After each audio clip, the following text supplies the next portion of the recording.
Welcome to the crew, me mateys, in another episode. Alright. Cut this. Hello and welcome back to the show. I'm DarcyBits, and we are using Urza's AI today to forge the second half, hopefully maybe the second, third, hard to say, of the founding of Ixalan's Pirates, our Ixalan-themed, pirate-focused, AI-generated set. As always, these cards are based off of an existing set, in this case, Rivals of Ixalan. Kind of coincidentally, weirdly enough, I just kind of wanted something with about a certain ballpark of cards, and Rivals of Ixalan fit. It's kind of amazing. But anyway, each card has the mana cost and the card type, not subtype, from a card in Rivals of Ixalan. And then the rest of the card, the subtypes, the power, the toughness, the card text itself, is generated by Urza's AI. With that said, I think we should just jump right in. Let's get started. We have a lot of ground to cover. Our first card is Prehistoric Berserker, a 2-mana green 3/3 dinosaur. Ooh, okay. They have Menace. This creature can't be blocked except by 2 or more creatures, and whenever Prehistoric Berserker attacks, if you control 3 or more creatures with power 5 or greater, Prehistoric Berserker gets +2/+2 until end of turn. This is a lot for 2 mana, but it's also a lot of hoops to jump through. Like, I guess this is kind of a cool card, because if you play it late when you already have, like, some big stompy things on the table, as green is wont to do, it's not so lacking behind it. It's a 5/5 when attacking. And it has Menace. That's really cool. And early game, it's actually still great. It's a 2-mana 3/3. I guess the question is it too strong? And because this is AI Magic, the power level is very skewed from what you might expect in real Magic. But even judging it from real Magic, I don't know if this is too strong. Like, green can get these, like, 2-mana 3/3s. This is 2-mana 3/3 with upside. If it didn't have Menace, if it just said 2-mana 3/3, and then when you attack with powers, creatures, or when you control creatures with power 5 or greater, this gets +2/+2 until end of turn. That would probably be, like, in a very good sweet spot. It's a 2-mana 3/3, and then it has some upside, but you have to work for that upside. You could probably even give it Menace at that time. The fact that it always has Menace makes this a very scary aggro-y card. But hey, it's a big dinosaur named Prehistoric Berserker. I think it sounds great. It glares and rages, it growls and stomps, and the menace is worth more than all the gold in Marok. Ooh, I don't know what Marok is. Is that a real place in Magic? It's possible. Maybe even Ixalan, but probably not. Ixalan Shore is a non-basic land. Wow, interesting, cool. Ixalan Shore, tap to add colorless. Weird that it's not blue. It just feels like this is a blue card. What is this? Tap to add colorless, or tap Ixalan Shore becomes a 3/3 black frog beast artifact creature with trample and haste until end of turn. Wow. So this is interesting in that I kind of like this card. It is weird in that you can't really attack with it because it tapped, right? If you find a way to untap it, it could be quite good. It just taps to become a body. We've seen a lot of these lands that can turn into creatures, and they're really scary because they sort of protect themselves in that they become a land, and lands are harder to remove than creatures, and then they become a creature and they attack, and then they go away again, right? But they don't have to, like, have haste. This is interesting in that it can actually come into play the turn you play it, tap, and have haste immediately, because it could tap when it was a land, but then it would need haste while it's a creature. Either way, it's a very interesting little, like, okay, but can you use this 3/3 body? If you can, that's kind of awesome. And maybe you can, right? Maybe you just care about controlling creatures. Maybe you just care about, maybe you're going to make a copy of it or something. I don't know. But, like, allowing it to just kind of become a creature, but not be doing anything while it's a creature, is a really interesting idea for a land. I don't know if that's existed or not. Like, a land that kind of, like, it works as a blocker, I guess. I hadn't really considered that. No, it doesn't, because it's tapped. Because, yeah, it's tapped.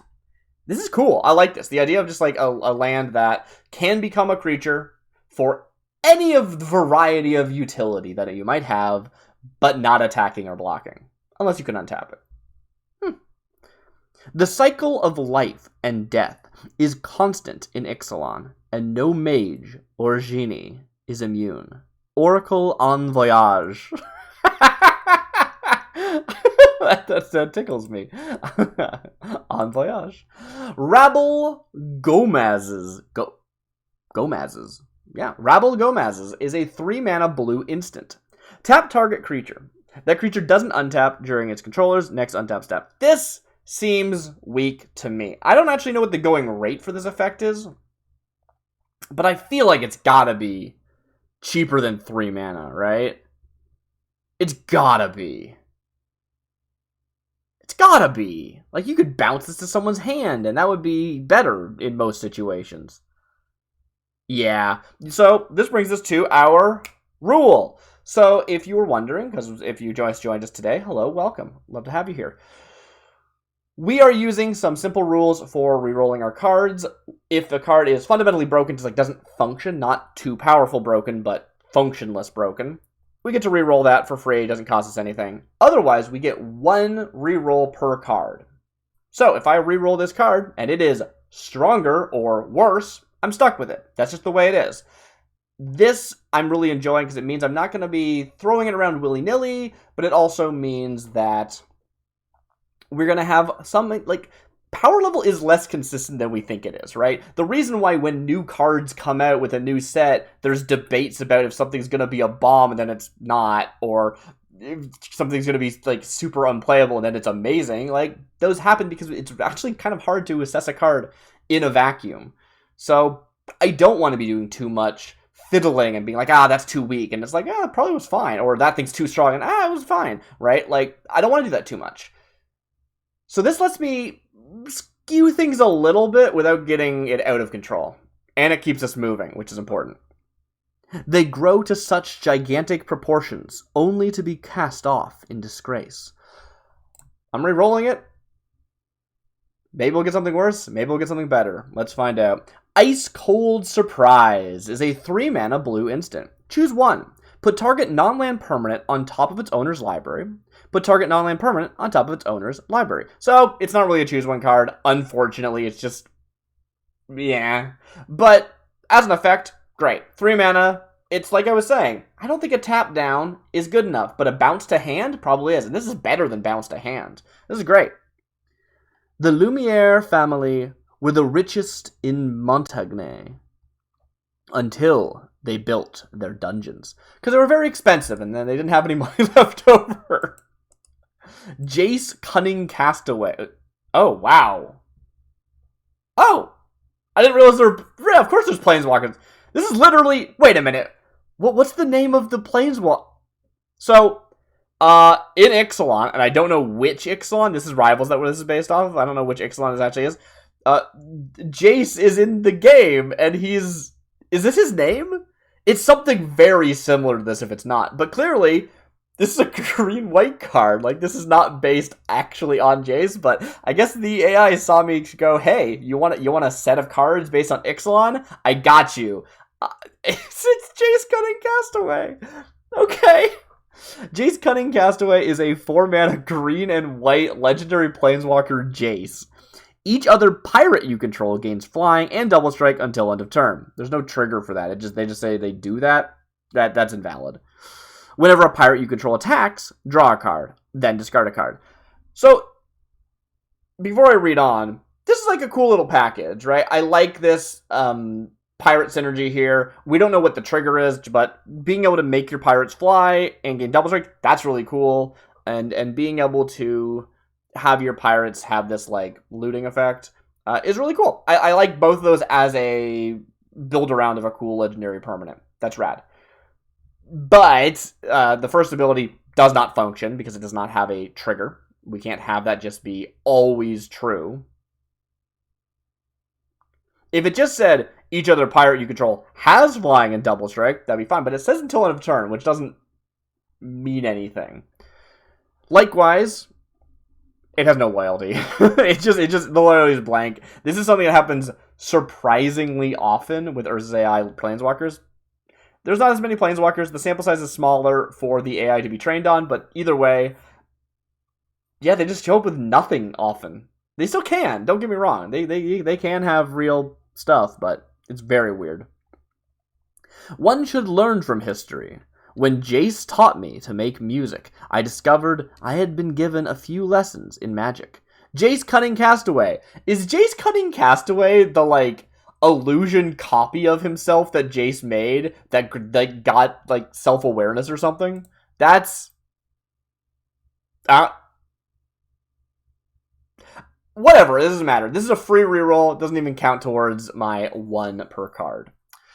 Tesseret, Agent of Bolas, with no space between of and Bolas. Great.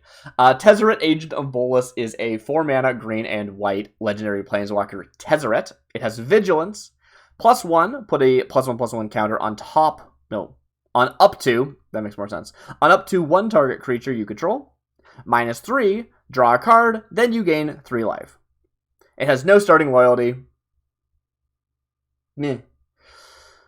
One would think that 4 sides, 3 pieces of silver, and an invisible servant would suffice. It also has Vigilance for some reason. That's weird. Once again, no loyalty. I think that there's a possibility. If something had like an ETB, I might allow it to exist with no loyalty.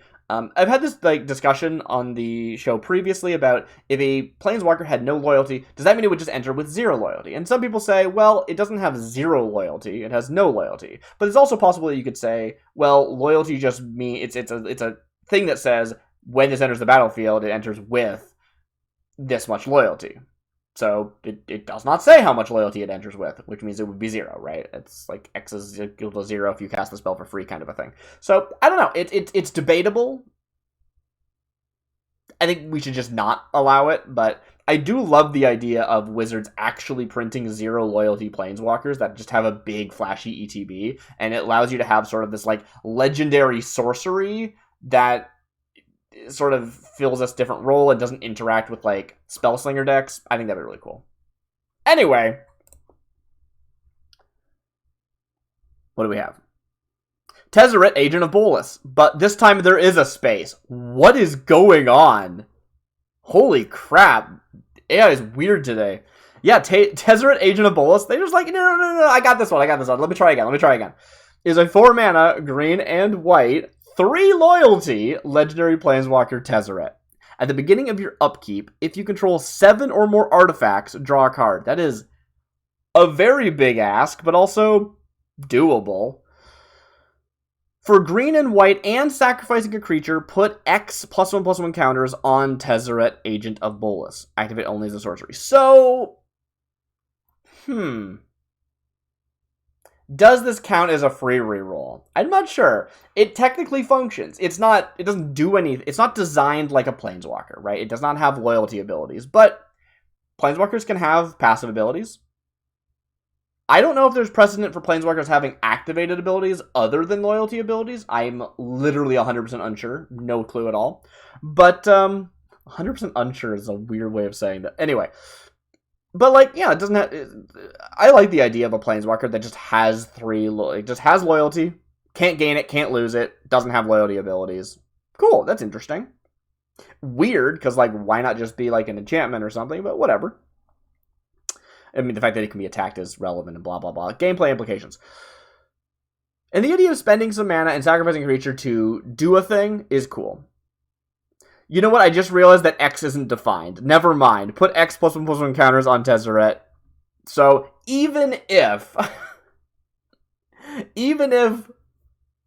we acknowledge that, hey, there's like no reason to put a bunch of counters on you, if there's no reason to do something, is that enough of a reason to say this card is, like, unfunctional? And the answer is usually no. Usually if a card doesn't do anything, but is still...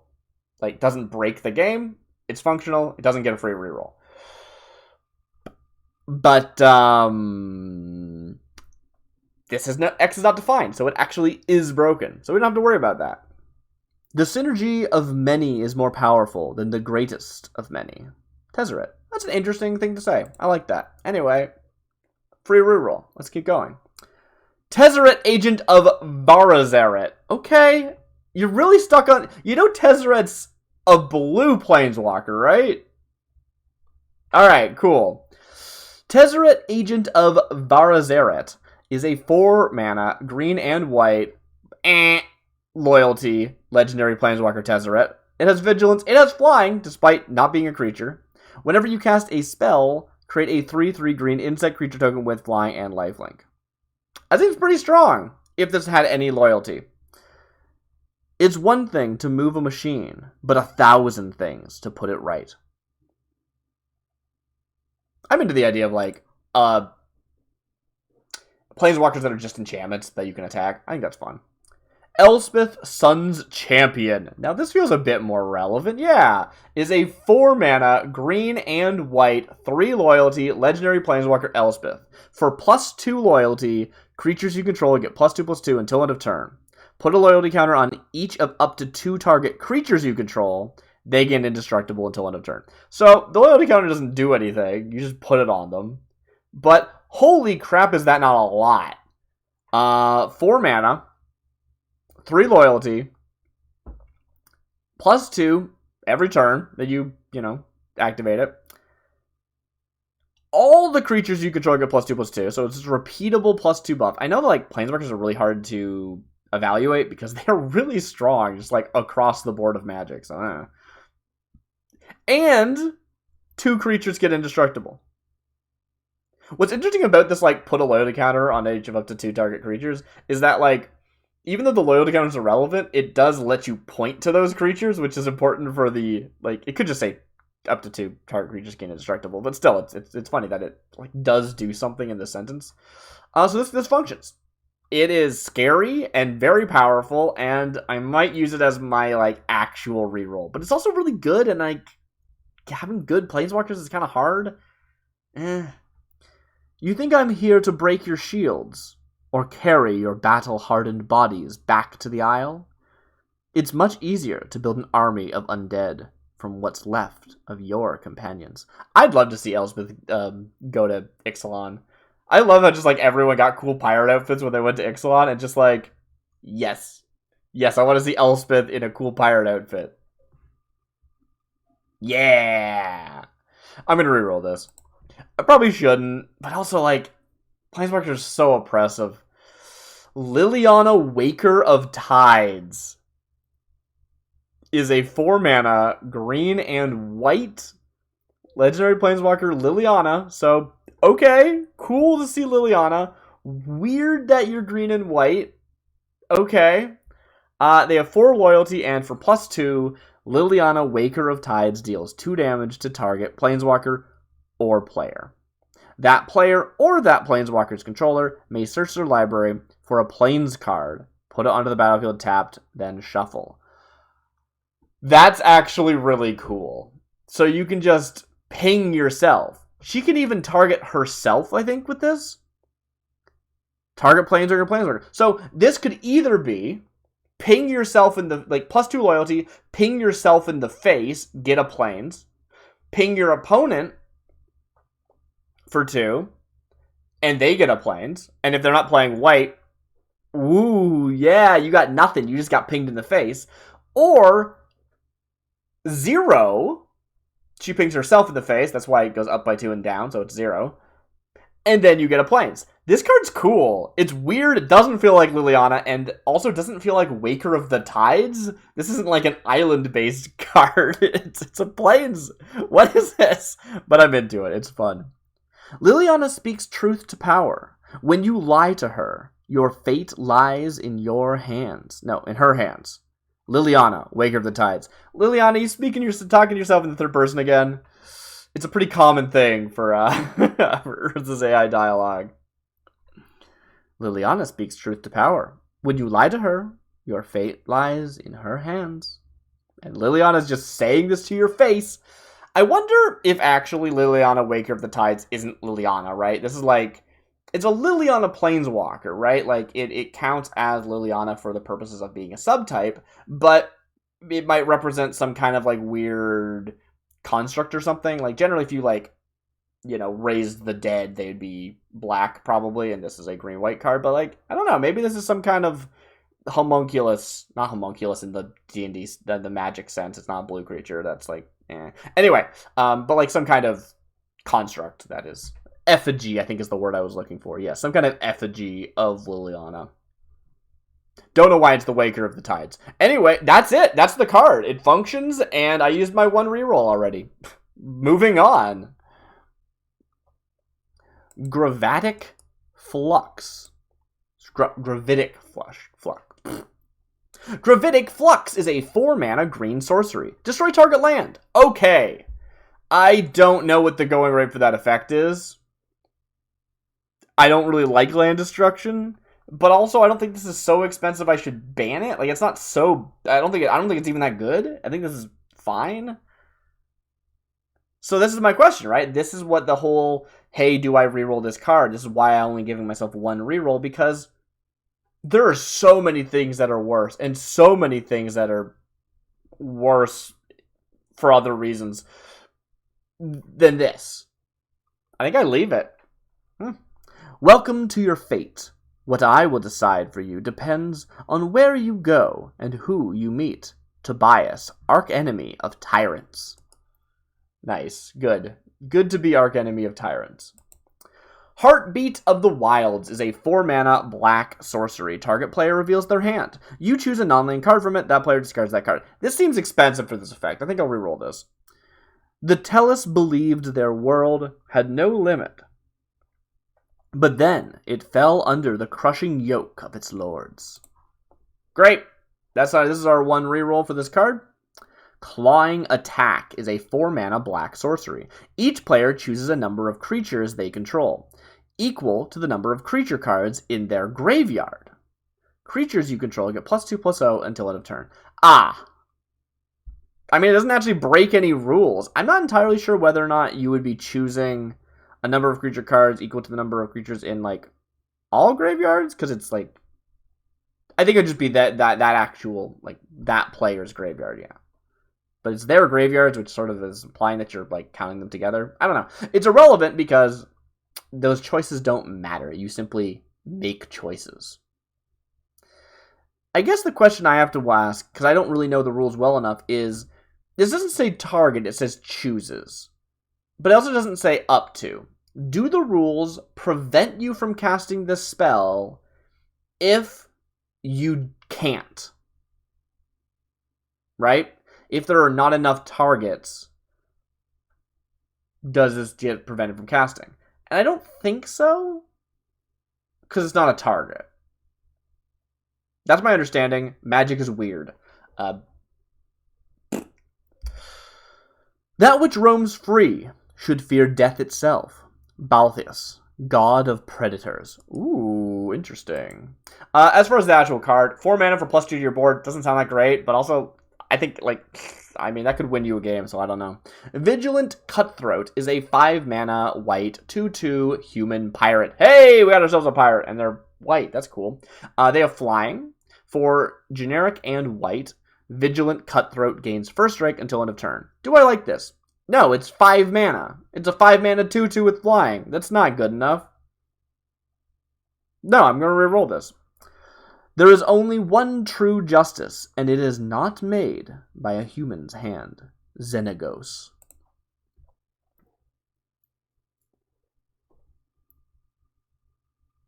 Soldevi Warcasters is a 5-mana 2/2 white creature, human soldier, tap, add black. Well, it's worse. The other card was better. I think it was a pirate at least. That's cool. But this one, okay. I mean, we're stuck with it. Them's the rules. In a realm ruled by dragons, the only way to keep a hold of your land is to fight and bleed it dry. I could see this possibly getting some play in some deck, but probably not. The thing is, I keep thinking about, like, real Magic when I'm doing these and going, there's a lot of cards that just don't see play. You know?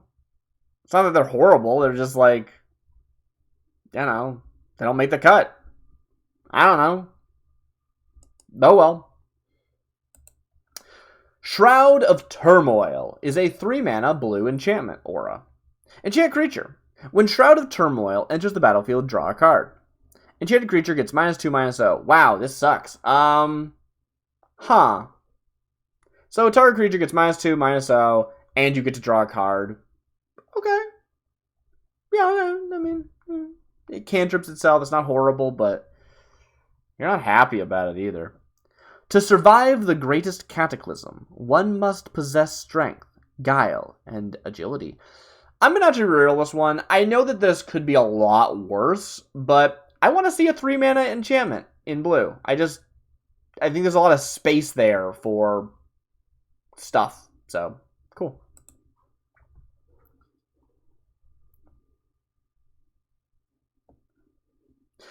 Punish the Pride is a 3-mana blue enchantment aura. Enchanted creature gets +2/+1 and has trample. Not a very blue effect, but cool. That seems pretty good, actually. Yeah. It's bigger, it's stronger, it has trample. Great. The partners were unprepared for the wild rages of Jackalhops. I don't know if that's how that's pronounced. Oh well. Barren Desert is a basic land. Right, so for this one, the basic lands got mixed in. I forgot to remove them when I was generating the JSON for Urza's AI. So there's just a bunch of basic lands in here. These are non-canon. I'm not actually including them in the set, but we can look at them and talk about them, but we're going to move on. Barren Desert is a basic land desert. That's kind of cool. The idea of saying here's a land that is always available to everyone. It counts as a basic land. That's what basic lands basically mean as far as I'm concerned. They're available. But, here's what it does. Tap, add colorless. Tap, add blue or black. Barren Desert isn't a basic land. If this effect existed, I feel like it would be like Barren Desert loses the basic land, like the basic super type, or maybe even the land type, because it says it's not a basic land. The idea of like this counts as a basic land for certain purposes, but then once you tap it for colored mana, it like stops being. That's kind of an interesting idea for a basic land, or like they aren't making basic land cycles. That's not a thing, but you know what I'm saying, like conceptually, if they were to add in stuff. I actually have a video recently where I talk about the idea of custom design, which tries to sort of give you tools for a format as opposed to being an entire custom set. And the idea of saying, in this format, we use these alternate basic lands or something is kind of a cool idea for custom design. And it's kind of an interesting way of doing it, where it's like, this is a basic land, but also it's not a basic land. So, yeah, I don't know. It's interesting. You thought the hordes were gone. You were wrong. I guess also not just that they're always available, but that you can have more than 4 copies. Anyway, I'm not going to bother re-rolling this because we're not actually trying to generate a basic land. That was never the intent. It just kind of got mixed in. Moving on. Nemesis's Broodhounds is a 1-mana, green, 1/1 elemental dog with vigilance. Cool. For 3 mana, sacrifice Nemesis's Broodhounds, destroy target artifact or enchantment. This card's good. 1 mana, 1/1 with vigilance is already, not great, but like fine. Like, I'd run that in a lot of decks. But then you can also spend 3 additional mana and sack it to destroy a target artifact or enchantment. I love that because it's so often that you're like, do I bother running artifact or enchantment removal? What if my opponent plays none of those? They're not as common as creatures. And so you either just like don't run them, or you run them attached to another thing, right? You might never sacrifice this, and you still have a 1 mana, 1/1 with vigilance. And if you do sacrifices, you're going to be glad you had it because it's like your only decent removal spell for artifacts or enchantments. This is cool. I like this card a lot. No one survives to speak of the things they witnessed here. We who live and hunt these lands now have little to say, but only memories of them. Daral Nykthos Exarch. Okay. Necropolis Regent is a 4-mana, 3/4 green elemental. Whenever you cast a spirit or arcane spell, you may tap target creature. Cool. I don't know if there's going to be a lot of spirits or not, but sure, I'm into it. That's fun. I haven't really talked a lot about the flavor of these cards either. I like that we saw 2 elementals in a row. That's really cool. I don't think about Ixalan as being like element heavy or even like pirates at all, but the idea of like a sort of a pirate or a seafaring thing, what is green? And it's like, well, we're not all, maybe they're elementals. That's cool. I'm into that being sort of the primary creature type of the green creatures. Yeah, could be cool. But yeah, I mean, it's very simple. If you have spirits, then you get to tap a bunch of stuff down. Great. And if you don't, it's a 4-mana, 3/4. You're happy enough with it in like a limited setting that it's worth keeping. That is the thing that I do best. Okay, sure. Graniteheart is a 3-mana green 4/3 elephant soldier. Trample. Creatures you control have trample. Yeah, it's good. Yeah, no, that card's really good. It might be too good. I love it. Graniteheart. That sounds cool. It's not a legendary creature. It's not like, oh, this is Graniteheart. Hello, Graniteheart. What's your name? I'm Graniteheart. Hello, right? Like, it is like Graniteheart. Like, it's a rank in this, like an army or something, because they're a soldier. Like, you know, it's just like saying Lieutenant is the name of the card, and like, it's just Graniteheart. Yeah, it sounds rad. I'm into that. Cool.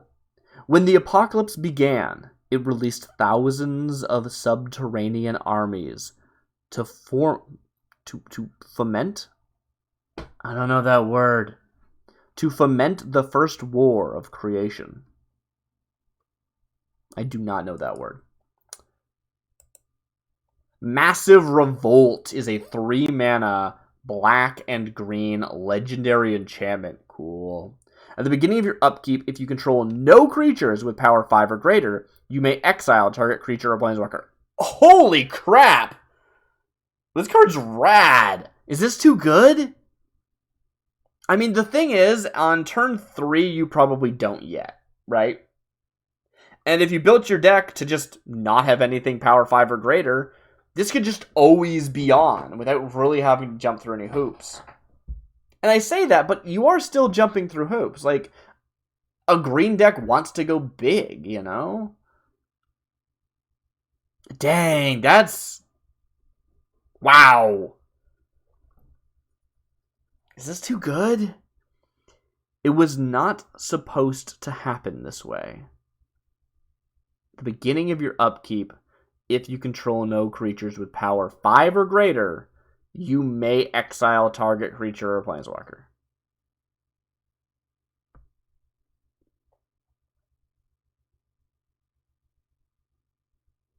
Wow. The thing I have to remember, right, is that, like, one of the things that keeps me honest in these videos is, like, I gotta play with these cards. Like, I'm actually going to play with these cards. Like, this isn't just theoretical. We're gonna play them. I don't want to play against that. That's terrifying. But also, like, it's both black and green. It's got, like, you know, mixed color is a downside, technically speaking. I don't know how hard it's going to be to get 2 colors on turn 3, but still, it technically is a downside. And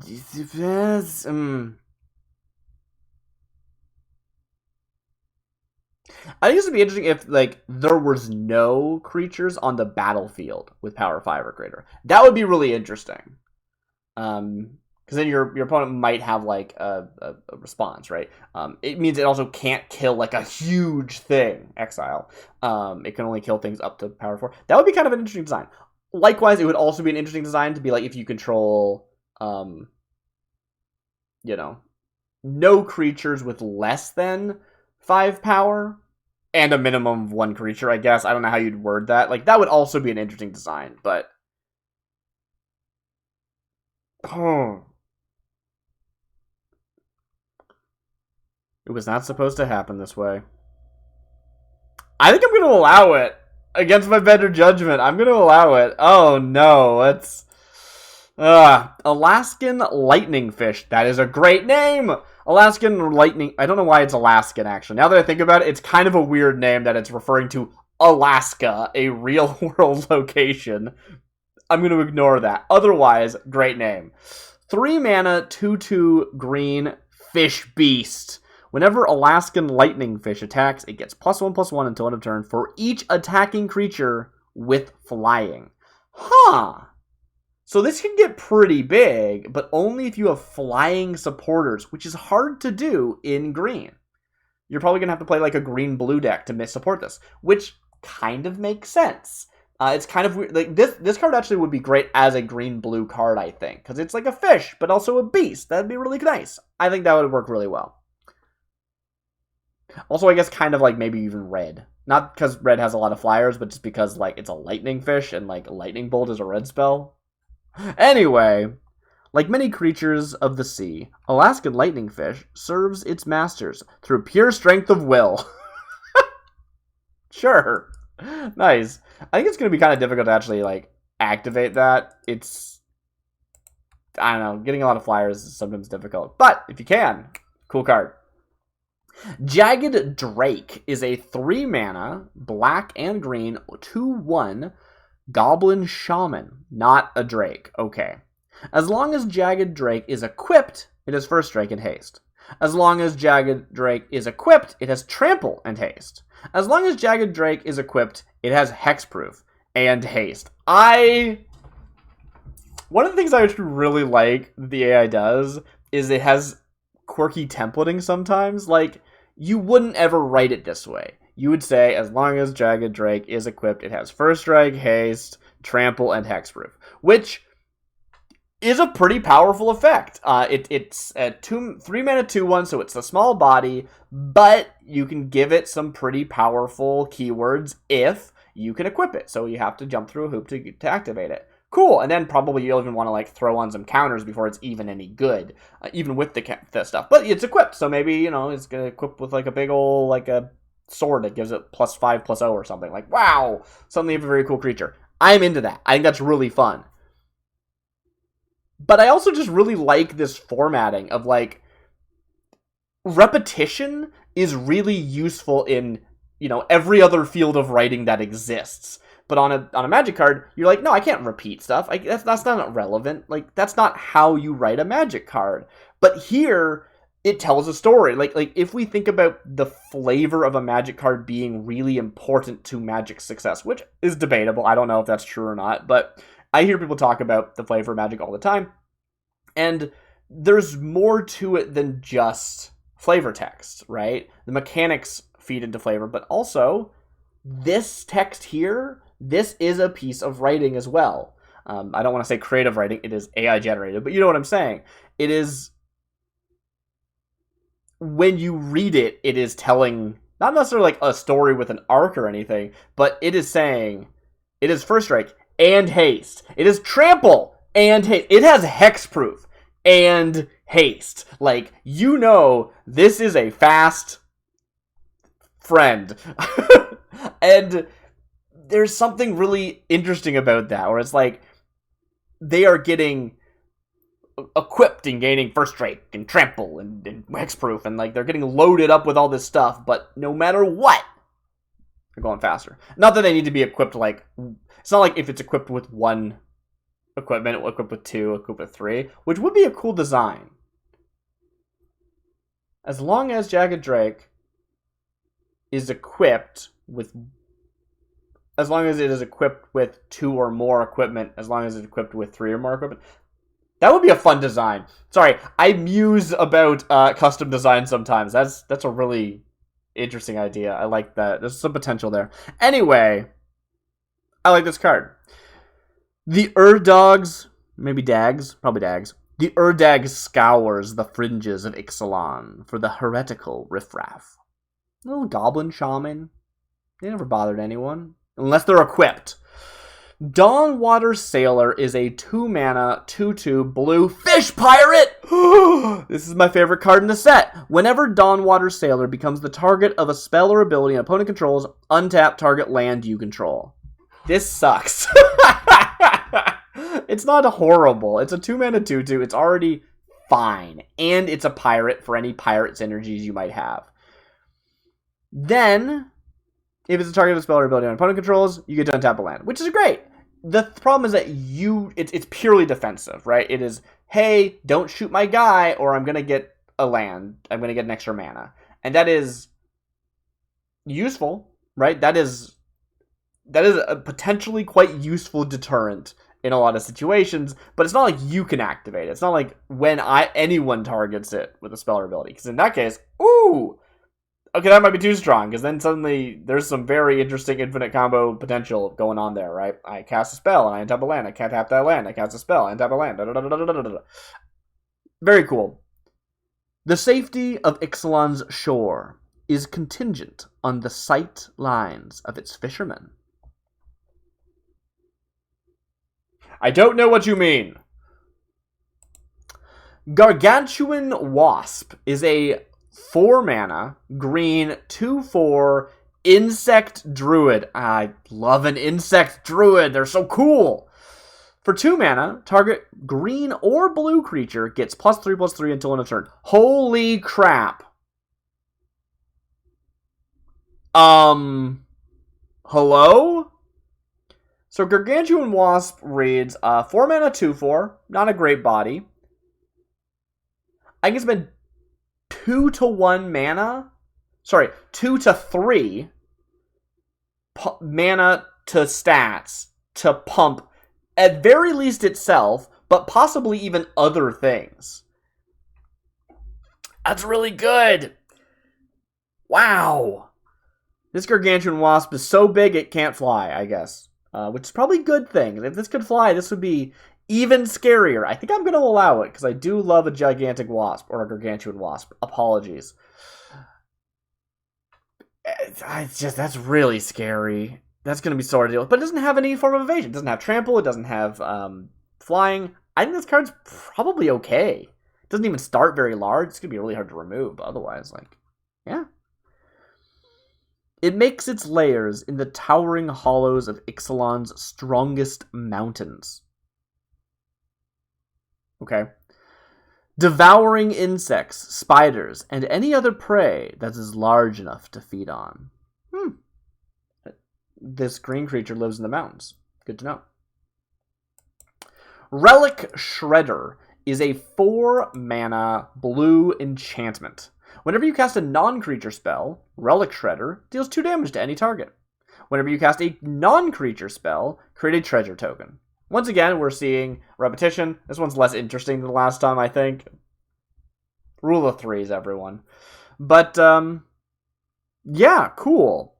4 mana, do nothing. Then, if you cast a non-creature spell, deals 2 damage to any target, and you make a treasure. This card is very dangerous, but kind of expensive to get online. So I'm not sure how brutal it's going to be. I bet it's going to be pretty brutal, but I'm not sure how brutal it's going to be.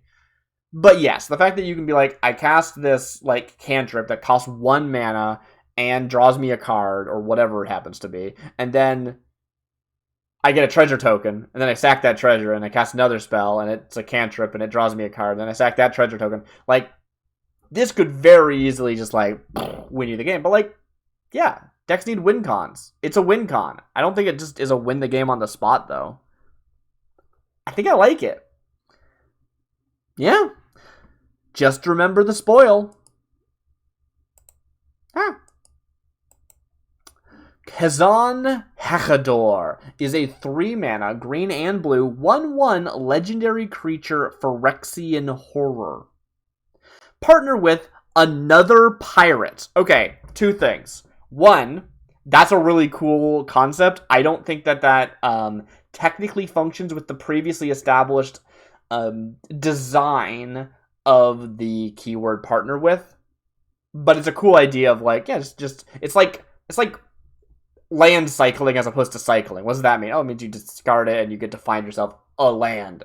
That's cool. I think that's interesting. That's a fun idea. Mountain cycle, forest cycling. This is partner with any pirate. Like, okay, yeah, I know what that means. That's a cool idea.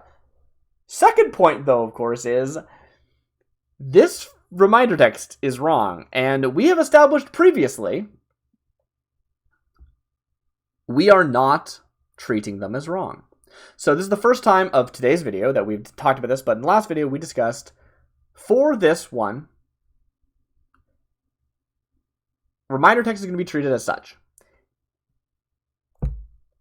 If it is correct, it's correct. Don't worry about it.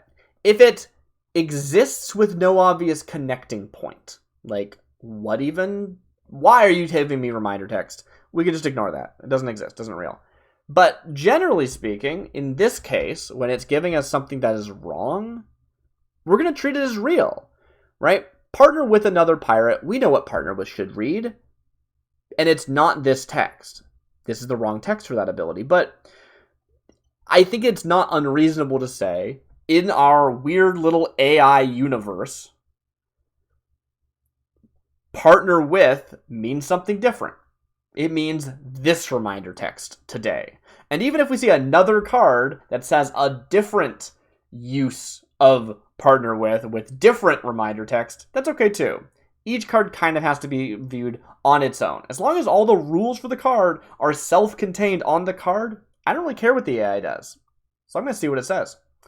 Partner with another pirate. Reminder text. Whenever this creature attacks, it gets +1/+1 until end of turn for each other pirate you control. That's excellent. What an excellent thing. I like the idea of a keyword called partner with another creature type, and the effect is you get +1/+1 when you attack for each other of that creature type you control. That is a perfectly functional ability. Just the fact that it's the same name as the partner with mechanic does not mean that we can't explore and enjoy this mechanic.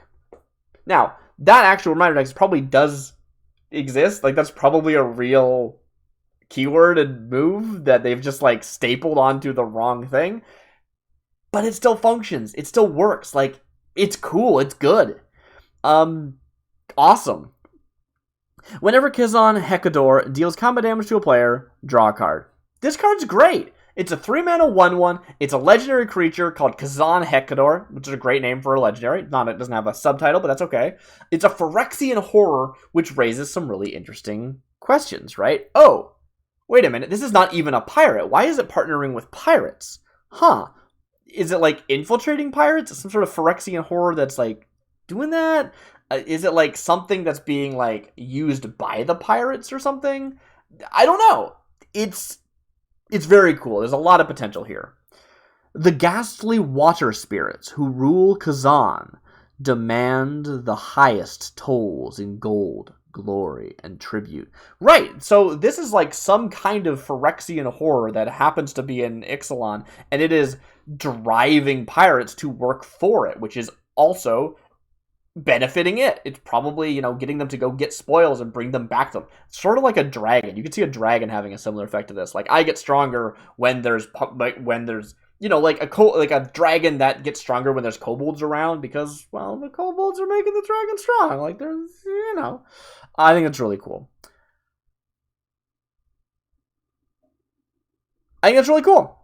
The ghostly water spirits who rule Kazan. That's an interesting idea. Of being like, what does that mean? Like, the way that's worded in that sentence does sound very like Kazan is a place. And presumably, the name is probably written in such a way that it means like, oh yeah, this is like a Hackador from Kazan. But we're reading it as a legendary creature name, so instead, it implies that the ghastly water spirits control Kazan. This person. And they demand the gold, the glory, and tribute. So yeah, I was interpreting it wrong. Kazan is ruled by water spirits, and so Kazan has sought out aid from pirates to serve their own masters, which are water spirits. This card is wild. I love it. This card's excellent. Boneyard Pirates is a 3-mana white 2/2 human pirate. Great. When Boneyard Pirates enters the battlefield, It deals 2 damage to target creature and opponent controls. This card is boring, but kind of good. Like, it's not the most exciting thing, but at the beginning of the game, your opponent probably has a bunch of 1/1s or 2/2s or whatever, things that you can kill. Maybe even they block you, and you play this in your second main phase, and you kill something that otherwise would have survived a block. Something like that, right? And then you got a 2/2 body. Like, this is... If you can kill something with that ETB, this is more efficient than murder because you get to actually get a body afterwards. Awesome. Obviously, you can't compare it to murder. It's a very specific situation that you're dealing 2 damage and it kills it. But you know what I mean, right?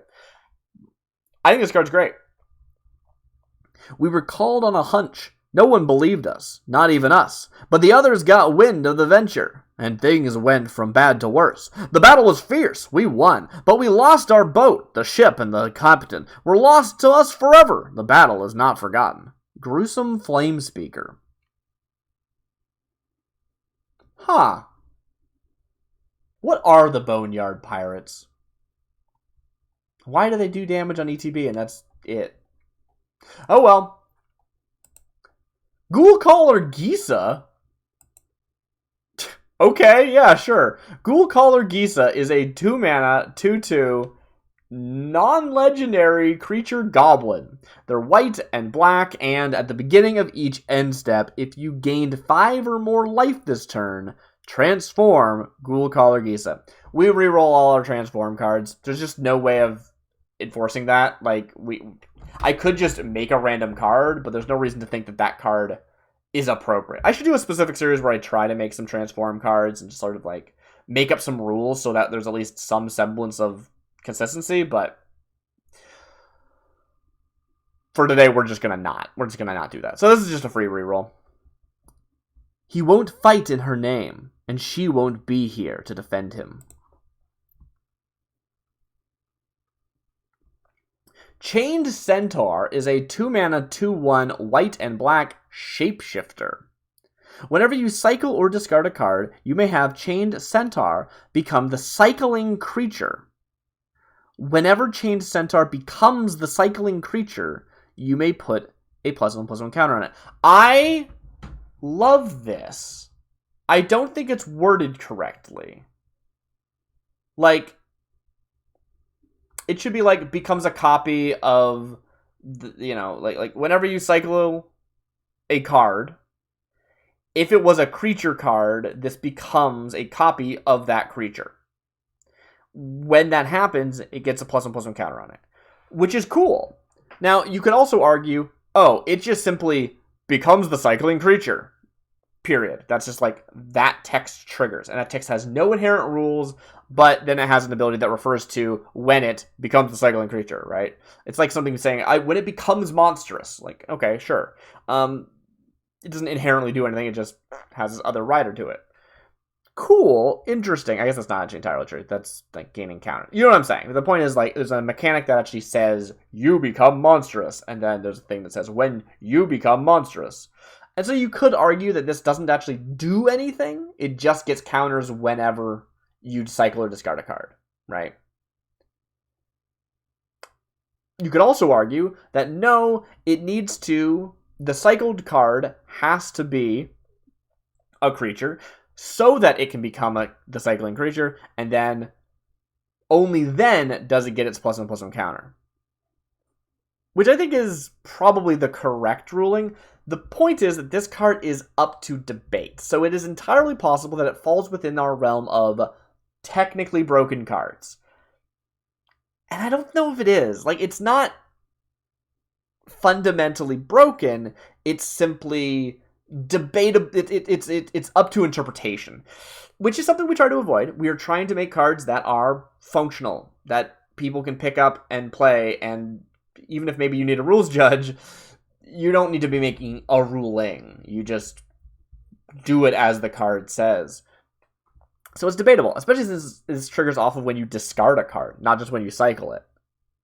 Is there a cycling creature if you discarded a card? No. You didn't cycle. You discarded. So I like this card a lot, but it is very reliant on a specific interpretation. And so it is debatable whether or not that interpretation should be accepted. Also, we just haven't seen any cycling in this, I don't think. Maybe we haven't, I forgot, but I think this is a really cool card. When you cycle a card, if it's a creature, this becomes a copy of that creature and gets a +1/+1 counter. That's so cool. What a cool shapeshifter. I don't know why it's called Change Centaur, though. It's weird. She gives Ixalan a steed for every street it builds. What? I'm moving on. Venture into Thicket is a 3-mana white enchantment aura. Enchant creature. Enchanted creature gets +2/+2 and has Vigilance. Vigilance means attacking doesn't cause it to tap. As long as enchanted creature has a +1/+1 counter on it, it can't attack you or planeswalkers you control. Huh. It's got 2 modes. I love a card with 2 modes. You can either put it on your own thing to get +2/+2 in Vigilance, which I think is probably worth 3 mana. I like that. Or you can put it on an opposing creature that has a +1/+1 counter on it. As long as that creature has a counter, it will prevent it from attacking you. That's really cool. That's like very clean design because, that's not always going to be the case, but if you're in a meta that you know how to use this +1/+1 counters, or just like in general, like, hey, guess what? The thing with 4 +1/+1 counters on it is the scary thing that I want to not attack me. Great. That's the thing I wanted to target anyway. Like, I think this card's rad. This card's super cool. The keening song of the thicket gives my kind a feeling of wonder. We wait, yearning to walk through it. Lindos, Thicket Covenant. I don't know what the lore here is, but I like it. Lore? Flavor. Whatever. Shield Blockers is a 4-mana 2/2 white dwarf cleric. Ooh, dwarves. Cool.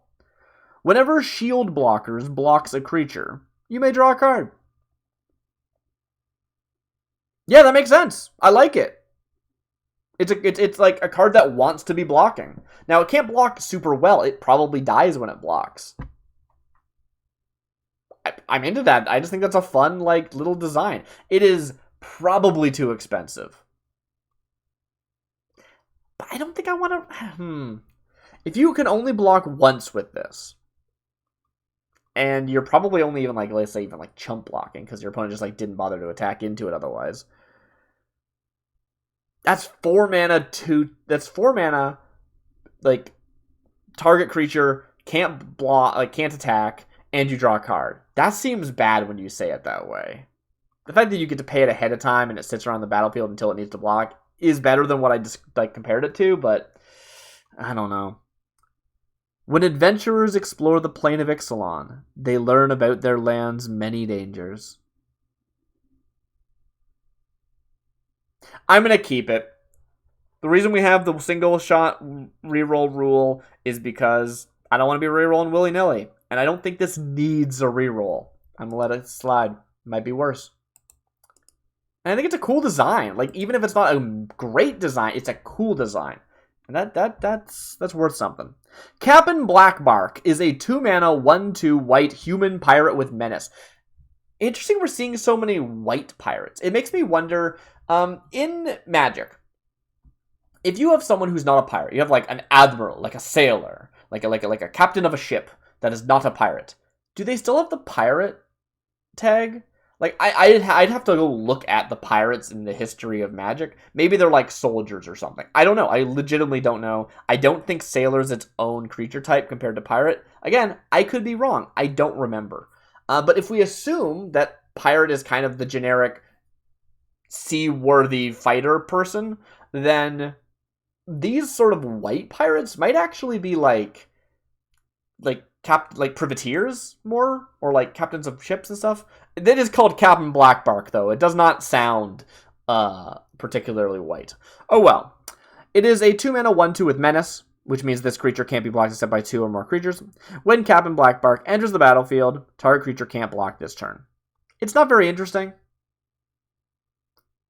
And it also isn't even legendary for that name, which is interesting. It seems like a very specific person, but alright. Not every rum runner takes to the sea.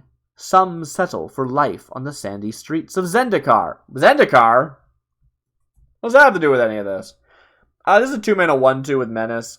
Honestly, it's funny. After that last one, which probably wasn't good enough to leave it in and could have been rerolled, this time I actually do kind of want to reroll it. And that's because it's not as inventive. It's not interesting. And, I want to see a more interesting pirate. But if we reroll, there's no chance. There's no, not chance, but there is a chance. There's no guarantee of it being a pirate. So, like, that's a bad reason. That's actually why I originally started using the fixed mana cost and card types, is that when we reroll a card, we know we're going to get something that is the same cost and the same creature the same card type, which is relevant for making rerolls feel consistent. Like, it couldn't just be anything at that point. It's still going to be within the same ballpark, and we're just going to sort of get something a bit better, which is cool. Yeah, we're leaving it in. I mean, a 1/2 with Menace is already good. ETB, something can't block. I think it's a good card. It's just not an exciting card. Claim/Deliver is a 4-mana black sorcery. As is common, if you see a card that has the //, that is a split card. It has, or sometimes it's like a dual modal card. That also happens. But it's a card with 2 options. We're only seeing one of them. Theoretically, Deliver exists, and this is Claim. But it doesn't matter. It's fine. The card functions. You can read it. I'm not counting that as a reroll-worthy situation. It's a 4-mana black sorcery. Target player reveals their hand and discards all cards with the same name as the most recent card you've drawn this turn. You choose a non-land card from among them, exile it. Wow, that is...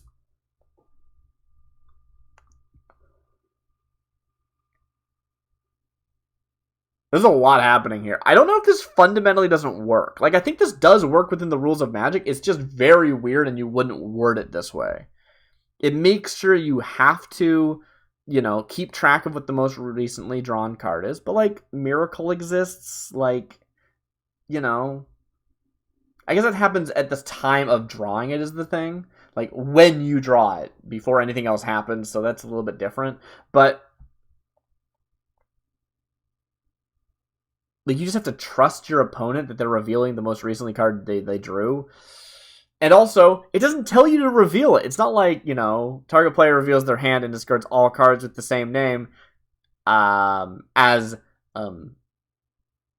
you reveal a card, the most recently drawn card from your hand. Target player reveals their hand and discards all cards with the same name as that card.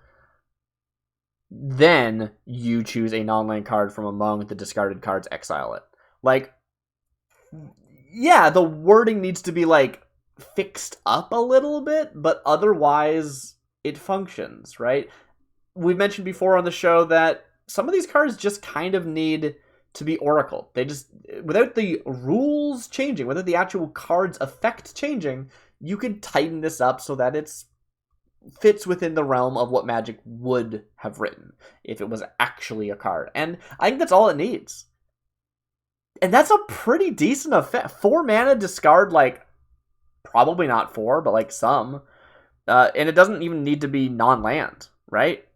You have to choose a non-land card from among the cards discarded and exile it, but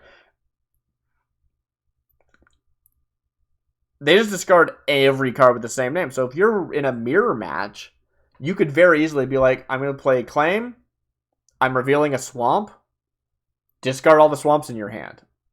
That's cool. And I realize that, like, in, like, constructed basic lands aren't played a ton anyway, so it's probably not even that brutal, even if you did pull that off, and that, even though that's the best case scenario. I don't know. I think it's good. It's just, it's a little rough around the edges, but it's cool. A pirate once told me, not even ... but it does have no closing bracket, so... A pirate once told me, Flagrant Spirit, 4 mana... No, sorry. Dang, I messed that up. Flagrant Spirit is a 5 mana black 2/2 spirit pirate. Flagrant Spirit can't block. For 3 mana, exile Flagrant Spirit from your graveyard, return target card from your graveyard to your hand. Okay, this card's interesting. So, this is a 5 mana 2/2 that can't block. That is bad. But, 2 things. 1, it's a spirit. And we've actually seen a card that cares about when you cast spirits. Interesting. 2, it's a pirate. Lots of cards in the set care about pirates, or at least I hope they do. That's the plan. 3, it has an ability that can be used from the graveyard. You might just never pay 5 mana for this. You might simply mill it over or discard it. And then you spend 3 mana exiling it from the graveyard to return a card from your graveyard to your hand. That's pretty good. I mean, return a card from your graveyard to your hand is an effect that is more powerful than I give it credit for, and I really need to give it more credit. Legitimately, I'm bad at considering how powerful that effect is. But for 3 mana, I don't know if that's good enough. Except you did it from the graveyard. So it didn't cost you a card in the hand to do that effect. Now, if you got to the graveyard by you playing it for 5 mana and then it dying, that's pretty bad. But if you have a loot effect, this is draw a card, discard a card, and you discard this, and then you spend 3 mana to then pull something out from your graveyard back to your hand, that's pretty good. It's kind of like 3 mana, draw 2. Which, now that I say that, isn't amazing, but the fact that one of those 2 cards is the specific best card in your graveyard does have value. I don't know. I like it. The embers of many fires still smolder on Talaria, reminding the dead that their revenge will never die. Cool. Faceless Cutthroat is a 2 mana, green and blue, 2/1 elemental pirate. Ooh, that's fun. As we've seen before, green having elementals, and now blue, it's a pirate. Ah, that's rad. I like this. Faceless Cutthroat, 2 mana, 2/1, elemental pirate. When Faceless Cutthroat dies, you gain X life and draw X cards, where X is its power. This is great. Holy crap, this card's amazing. Not only does it scale, which makes it very strong, at bare, minimum, unless it, dies to a minus power effect or something, but that's not what I'm talking about. At baseline, I guess is a better way of saying that. This is 2 mana, 2/1, draw 2, heal 2. When it dies, that's great. I don't know if it's too great. I think it probably is too great, but I don't care. Power level is weird, and this card's rad, and I like it. And it's not too strong really means things like, oh, that's just unfun. Don't play that. There is no face-saving explanation for a self-inflicted cutthroat. Yeah, I guess so. That's right. That's so cool. That's really cool. Loyal Bodyguard is a 1 mana 1/1 Drake. Huh. Cool. Loyal Bodyguard is a 1 mana 1/1 blue creature Drake. It has flying, and when Loyal Bodyguard dies, draw a card. This card's great. This card's cool. 1 mana 1/1. It can block something that's in the air, which is useful, and then it can die and draw you a card. Excellent. The goblins are always watching, and when one of them spots the tiniest clue, they react with righteous fury. Okay. All hands unlocked. That's really funny. It's a really funny name. All Hands Unlocked is a 2 mana black instant. Target creature gets +1/+1 until end of turn. Scry 1. Look at the top card of your library. You may put that card on the bottom of your library. That's the correct reminder text for Scry. I don't know if this card's good enough, but it seems fine. You pump a creature, you scry a card, great. Cute little combat trick, probably good enough in a lot of situations. No longer does anyone go hungry on Ixalan. Ixalan Moon Scripture. What? Yeah, alright, cool. Oh, wow, what is this? Target opponent exiles a card from their graveyard, etc., etc., etc., with the mana cost cut off. Instant, destroy target artifact or enchantment. So, technically, we can look up what this card's mana cost is, right? Because we set the mana cost for all the cards, we know what this card's mana cost is. We can just go look it up, the real card this card's based off of. I don't care. I'm gonna just reroll this and count as a free reroll. If this card was interesting, maybe I wouldn't, so I guess I'm kind of cheating, but I don't care. The race of spirits to which most werewolves belonged has long been plagued by schism, warring clans that honor each other's kindred deities and exact their own terrible retribution on the mortals who wronged them. Cool! And the other thing to be aware of is, like, we don't even know what the name of that card is. Like, sure, I can find out the mana cost, but, like, what do you call it? Evasive Maneuvers is a 1-mana white instant. Target creature gets +2/+2 until end of turn. If it's an assassin, it gains indestructible until end of turn. Damage and effects that say destroy and don't destroy it. Cool. This is just better than the last card we saw. That was a 2-mana +1/+1 and scry one. This is +2/+2.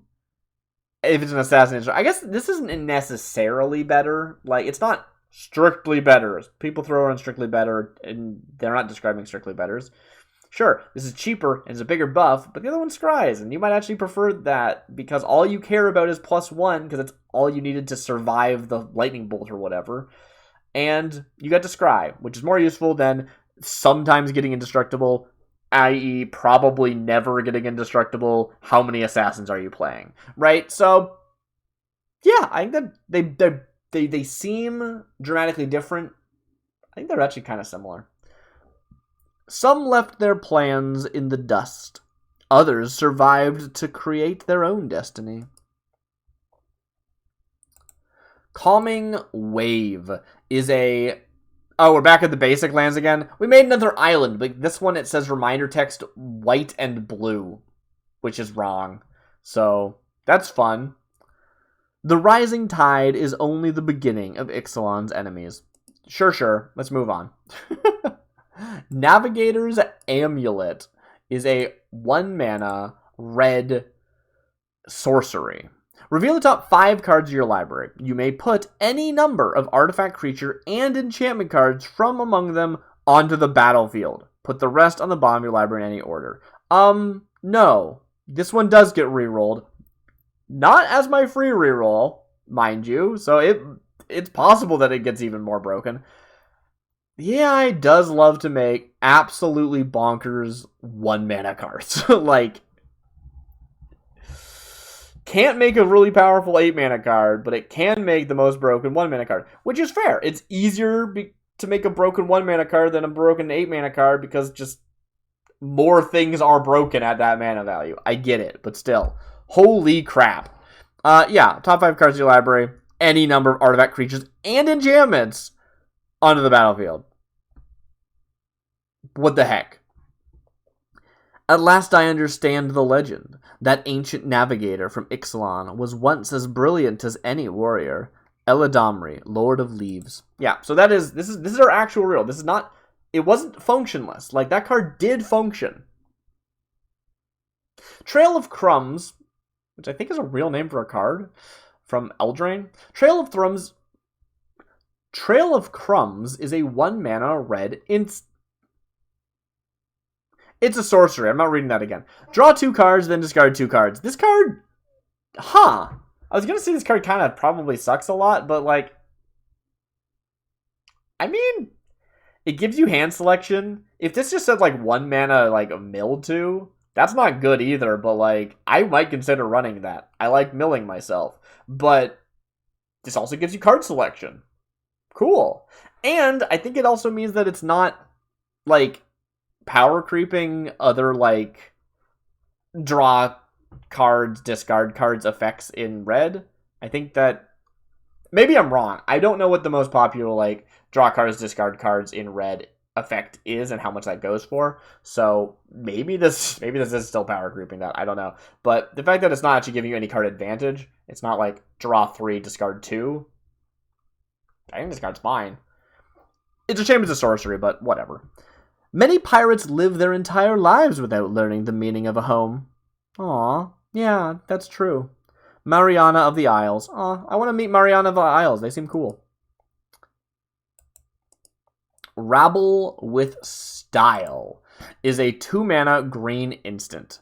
Strive. This card costs 1 less to cast if you control a commander. Draw a card. This card sucks. It functions, right? If you're playing Commander, you can control a Commander and cast this spell for 1 mana instead of 2. Which is sometimes useful. Like, sometimes that's all you care about because you're doing some shenanigans with, like, well, I cast a spell and that generated me a treasure card or a treasure token. Remember that? And then it drew me a card, and all I cared about was casting that because it also triggered a different thing. Like, there's a use case. Don't get me wrong. It's just, like, not interesting. And it's a very specific, like, oh, you need to have a commander. Like, you need to be playing a specific format? I don't know. Not today. Rabble is many things, but not short of clever ideas. Huh.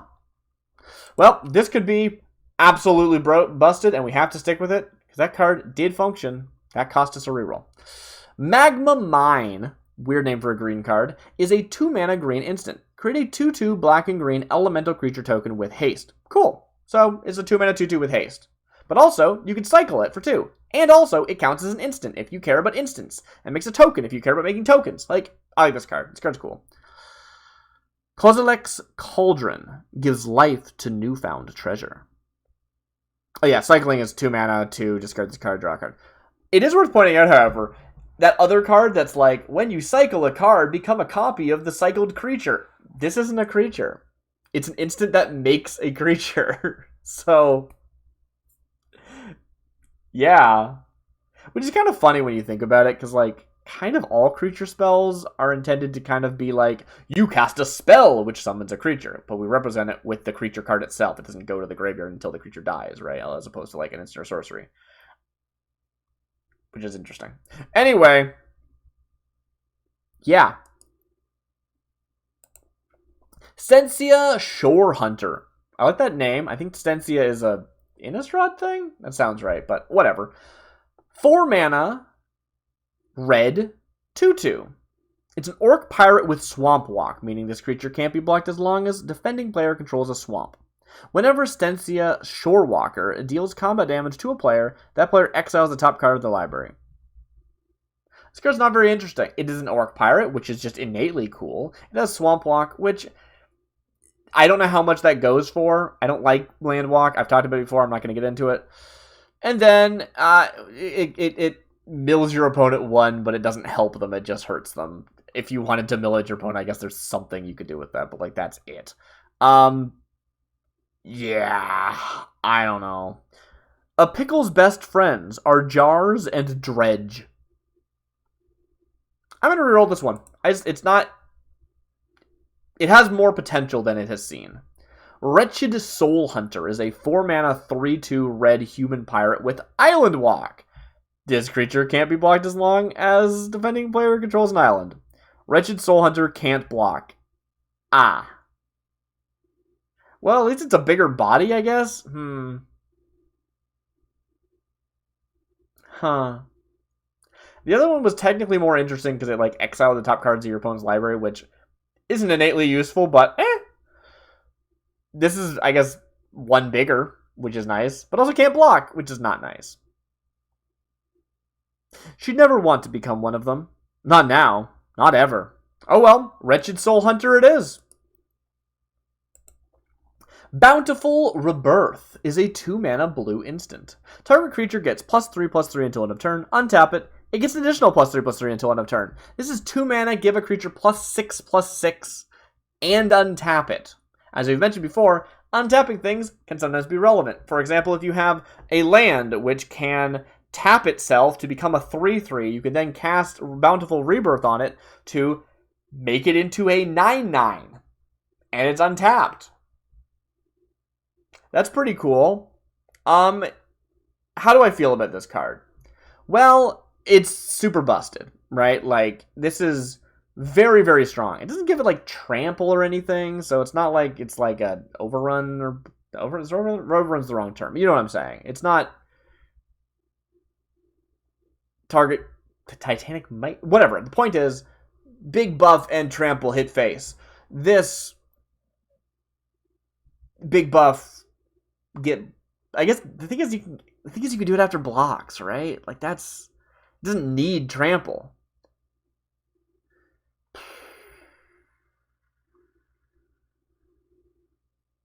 I'm re-rolling it. I'm scared of this, and I don't know. The timid Valaran demigods gave up hope long ago. Now the entire oceanfront was in an uproar. Deluge is a 2-mana blue instant. Deluge deals 2 damage to target creature. Boring, but fine, I guess. First to take a drink will end up soaking. Makai Ixalan Captain. Great. Flensburger Wojciech. Sweet.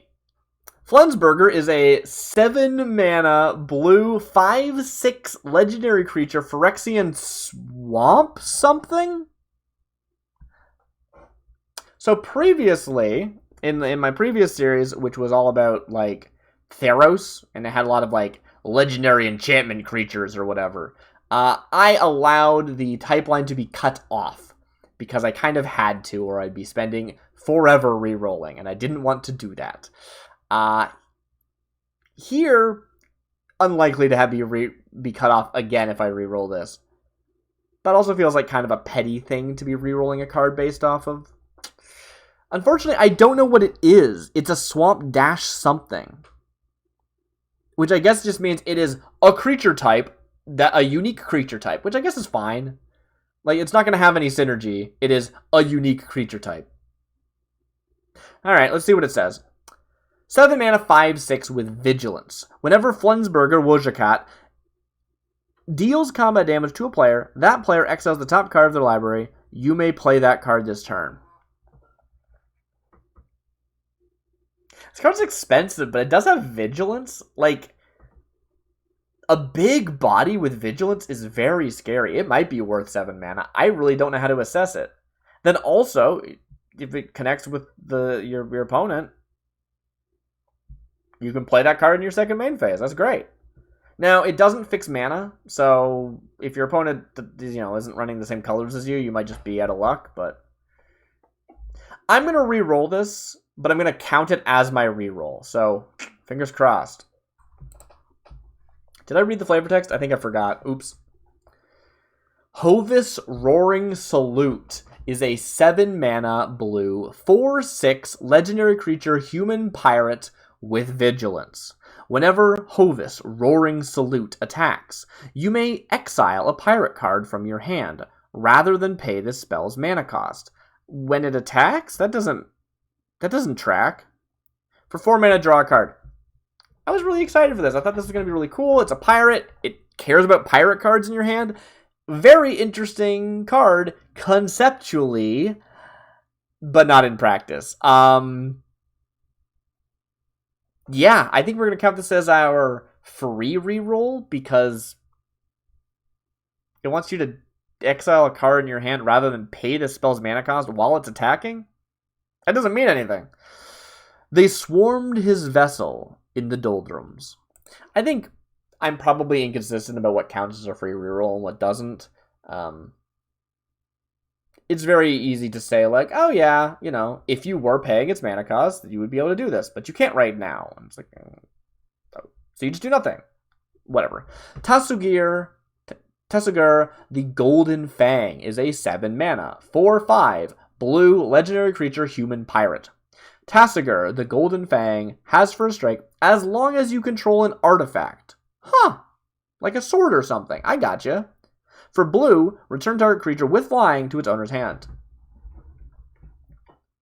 I think I like the first card best out of all of these. That card seemed at least a little bit interesting, but also weird. 7 mana 4/5 with Vigilance. Wait, this one doesn't have Vigilance. Yeah, this is the worst one of the bunch. Vigilance really does help. But getting first strike is cool. Having an artifact isn't that hard for most decks, so cool. I'm into that. And then you can bounce things. The fact that you can sort of infinity bounce stuff, as long as it's flying, is pretty powerful. Will your opponent have flyers?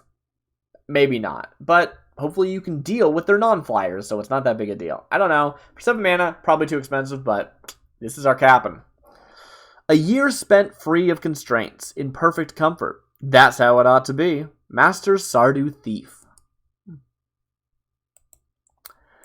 Burrington Trapper is a 2-mana, 2/1 black goblin rogue. Burrington Trapper can't block. Whenever Burrington Trapper deals combat damage to a player, Burrington Trapper deals 2 damage to that player. Okay, so first of all, it does say combat damage, so this doesn't make an infinite loop. We're clear. Otherwise, 2-mana, 2/1, can't block, but hits face, it does another 2. So it's kind of like double strike, but only if it doesn't get blocked. Yeah, I'm into it. That's fun. His master found the best hangers-on who came at his call. Huh, cool. I like this little guy. Goblin's Glorious Expedition is a 2-mana, 2/2 green orc pirate. Other pirates you control get +1/+1. You know what Goblin's Glorious Expedition sounds like to me? It sounds like the name of like a ship. Like, this is the crew of the Goblin's Glorious Expedition. In that case, it feels like maybe it should be legendary, but I guess there's multiple parts of said crew. It's not like all or nothing kind of a situation. But it is a weird name for an orc pirate crew. But that's sort of where my head's at for this, to make sense of the Goblin's Glorious Expedition as the name for an orc pirate. And it's the Lord. It gives your pirates +1/+1. It is others specifically, which is cool. So it's a 3-mana 2/2 that makes your other pirates better. It is not a 3-mana 3/3 that makes your other pirates better. Their insatiable appetite for adventure and their bravery in the face of adversity made the goblins the envy of all their fellow adventurers. Interesting. I like this card. There's some lore implications here. Scrap Trawler is a 4-mana 2/2 red goblin rogue. Red, Scrap Trawler gets +1/+0 until end turn. It's boring. This might be a fine effect. It's just boring, and I don't want to see more of it. All mats and equipment must be put in the hold of a vessel for which they were crafted. In the hold of the vessel for which they were crafted. I'm rerolling it. It does count as my roll. Board Wipe is a very funny name for a 4-mana 2/3 red human pirate. Whenever you cast a red spell, you may pay red. If you do, reveal the top card of your library. If it's a pirate, you may put it into your hand. Reminder text: pirate cards have a card type of their own. I can't really decide if that is reasonable or unreasonable reminder text. I'm going to just kind of ignore it for this case. I like this card. This card's really cool. I don't know why it's called Board Wipe, but it is a 4-mana 2/3. It's a pirate. And when you cast a pirate, you can pay a kicker of 1 to reveal the top card of your library. You draw it if it's a pirate, otherwise you leave it there. Okay, yeah, that's cool. Maybe you like red-blue pirates that has like some scry effect. Very cool. When the city was sacked, all its inhabitants, human and beast, were forced to abandon it. I like that card. That card's cool. Ixalan's Crown is a 3-mana colorless artifact. Tap, add, colorless. It's not interesting. It's not good. It's fine. I think I'll reroll it. I wasn't going to, whatever. You will run a not great mana rock in limited. You'll do that, probably. So, it seems fine. But I think we can do better. I think maybe we can get like a cool equipment or something. We have a lot of like pirates that care about like swords and stuff, right? I guess not inherently, but we got that one. Did we keep that one? There's the one that cares about being equipped. That one I don't think was a pirate. It was like a shaman. Anyway. Bounty. The road to freedom leads through Ixalan's Crown. I'm going to reroll it. This is our one reroll.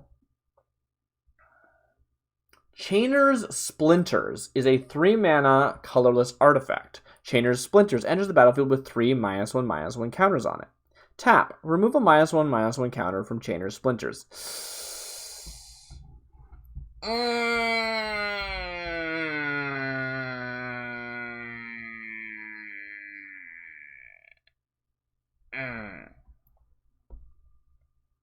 This is useless. An artifact, non-creature artifact, can have -1/-1 counters on it. We have seen, was it like armor rack that it comes into play with counters on it, and then you can tap it to like move a counter from it to someone else. Cool, I'm into that. That's fun.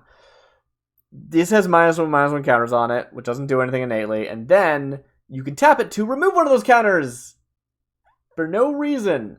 Now, is there possibility that a constructed deck could be like, ooh, I actually really want this because like when a counter is removed from a creature, something happens. I have a thing that cares about that. Like maybe you just care about something that comes into play with -1 counters on it. Like I've definitely seen things that are like, as a cost, remove a -1/- counter from among creatures you control. This isn't a creature, however. I guess I would have to say permanents you control, but conceptually, maybe there's something there. The point is, it isn't functionless, which is our rule for rerolling cards. And I've already used my 1 free reroll. This gets in. I don't think I can convince myself that doesn't get used. Like, it doesn't do anything, but numbers do move. It doesn't just literally... If this was a Chainer Splinters and it was just like artifact and no body text, like if they made a vanilla artifact, yeah, I'd reroll that. Even though it doesn't like break the rules of the game, it just doesn't do anything. This does something. It creates counters. It taps to do it. Like, things are happening, which is enough to be a playable card. And I don't mean playable as in good enough to see play. I mean playable as in functions. And I use my free reroll. With the sacred geometry of Ravnica now broken, conspiracy has been redefined as everything is a conspiracy. You can't use your own word in the definition. Sorry. Heartless Hydra is a 5-mana green 3/3 Hydra. It has Swamp Walk. This creature can't be blocked as long as defending player controls a swamp. That's what that means. Hydra 1/1 is a keyword, I guess. That means whenever this creature deals combat damage to a player, that player exiles the top card of their library. I mean, again, this card functions. And what's weird about this card is it's kind of like that one pirate we rolled past. I guess it wasn't a pirate at that time, but like all it did was when it dealt damage, it exiled the top card, and that didn't have a function. It just did it. It just did it. Similar, like, cost to power ratio, too. And it had a land walk ability. In fact, I think that one was even Swamp Walk at the time. This card's weird. I do think a 5-mana 3/3 is, like, more... like, easier to swallow than a, like, 7-mana, like, 5/5. Maybe that's not true. Maybe that's wrong. I don't know. The enemy slips through the rotting trapdoors. Careful to leave behind their allies. I'm going to use my 1 free reroll. Yes, I never learn. Stony Brook Orangutan, okay, is a 5-mana 5/5 vanilla elephant. It's a green creature. It's a 5/5. Only the coolest or the most inept stay up on the rock face. I do enjoy that.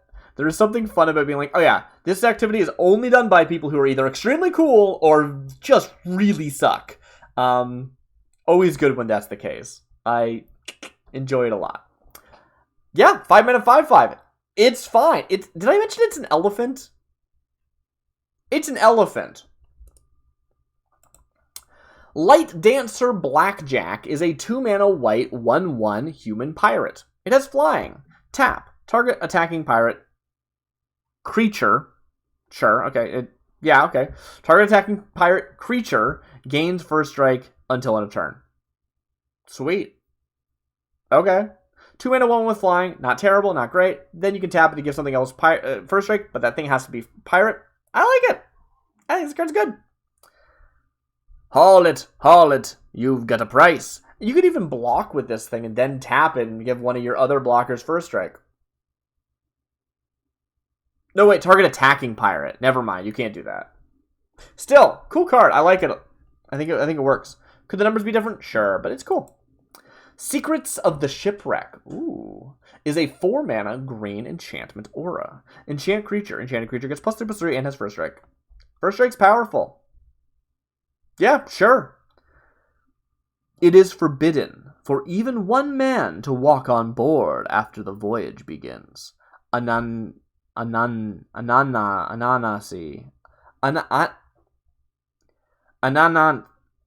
Anansi, captain of the stolen Yavamaya. This ship's called the Yavamaya. Okay, I do kind of love the idea of a plane where, like, all of the, like, pirate ships are all named after other planes in the multiverse, just, like, coincidentally. That's funny for some reason to me. Secrets of the Elders, not confused with Secrets of the Shipwreck, is, ooh, our first one of these, worth talking about. So, if you watched the previous video, you'll know this already, but if you didn't, for this set, because Rivals of Ixalan includes flip cards, cards that have both the Legendary Enchantment type and also Legendary Land type, because some requirement requires them to... Some requirement will trigger them to flip over to their other side, and which is a land. They go from enchantment, they go to the land, cool. Some of them are also artifacts. That's not the point. The point is, we can't make flip lands. I could just have made it an enchantment. Yeah, that would have worked. But I thought it'd be more fun if I didn't. So instead, this is a legendary enchantment land. It does have a color identity of red and white. It has a mana value of 2, but you can just play it, because it's a land. Those are the rules we're going with. I know it's weird.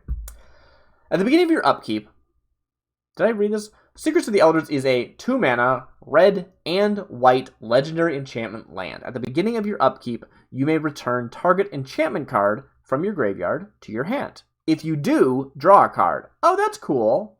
So it lets you pull something out of your graveyard. If you do, you get to draw an additional card. But if there's nothing in your graveyard to target, you don't get a card. You don't even get to draw. That's fun. For red and white, sacrifice Secrets of the Elders. Return target enchantment card from your graveyard to your hand. I like this. It's powerful, but not too powerful. It kind of just sits on the battlefield and doesn't do anything. It's using up one of your land drops, so it's kind of it's costing you a land in play, right? Like you're gonna not want to play this if you need to be generating mana still. If you're later in the game, you might play it, and which is when you're gonna want to play it, because you won't have things in your graveyard until later game anyway. This is a pretty decent refill in an enchantment deck. And then if you really need to, like you're like, oh, the game is going to end soon, I don't have time to wait around, I'm going to sack this just to pull an enchantment out of my graveyard. Yeah. I mean, if you don't care about your land drops, this is 2 mana, return an enchantment card from your graveyard to your hand, because it was free to play it. This card's cool. I like this card a lot. This is like, hits a really, really nice place for an enchantment land that's like not behaving like a land. It is a kind of a shame there's no mana ability on this card, but this is just enchantment plus. This isn't really a land. The pirates made great leaps forward, yet also fell prey to the charms of fortune and folly. Very cool. Contraption is a 4-mana red sorcery. Search your library for a pirate or pirate equipment card. Reveal it. Put it into your hand, then shuffle. So it's kind of funny saying a pirate equipment card if for some reason there was a card that was like, I'm an artifact, creature, pirate, equipment. Which, for example, the reconfigure cards from Kamigawa Neon Dynasty, right? Those had creature types and artifact types. They were both an equipment and a creature. So theoretically, it could exist. It would still satisfy the condition of being a pirate card. It's not like it says search your library for a pirate creature or pirate artifact, right? Like, it's just like, yeah, it's whatever. It doesn't matter. It's fine. So it's irrelevant is the point. But still functions. You search your library for a pirate, reveal it, put it in your hand, then shuffle. This is very expensive for a tutor. But I like that it's a pirate-themed thing. I don't know. Anytime the AI actually gives me the, synergies I'm asking for, I get very excited, and I get blinded to the fact that this is a 4-mana tutor.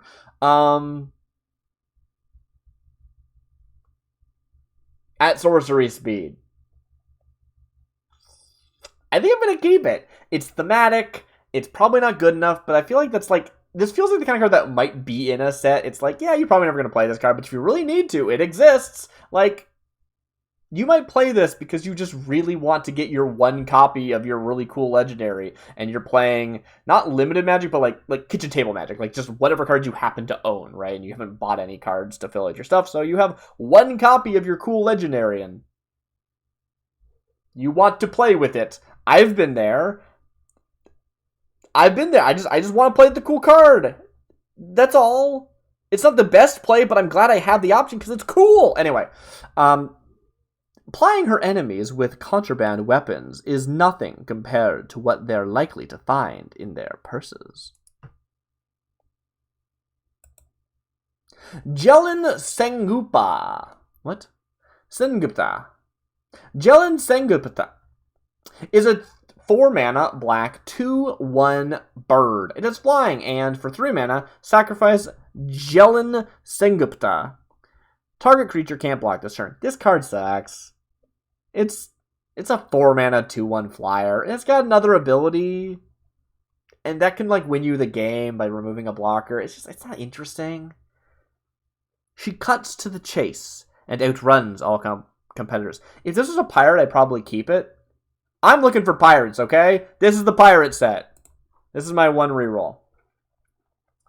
What I'm saying is it's not so bad I wouldn't keep it if it was a pirate, but it's not. So let's try it. We can do better. We can do better is the point. Bone Splitter Mage is a 4-mana 2/1 spirit with flying. Okay, not that different so far. At the beginning of each end step, if you gained life this turn, put a +1/+1 counter on Bone Splitter Mage. Okay!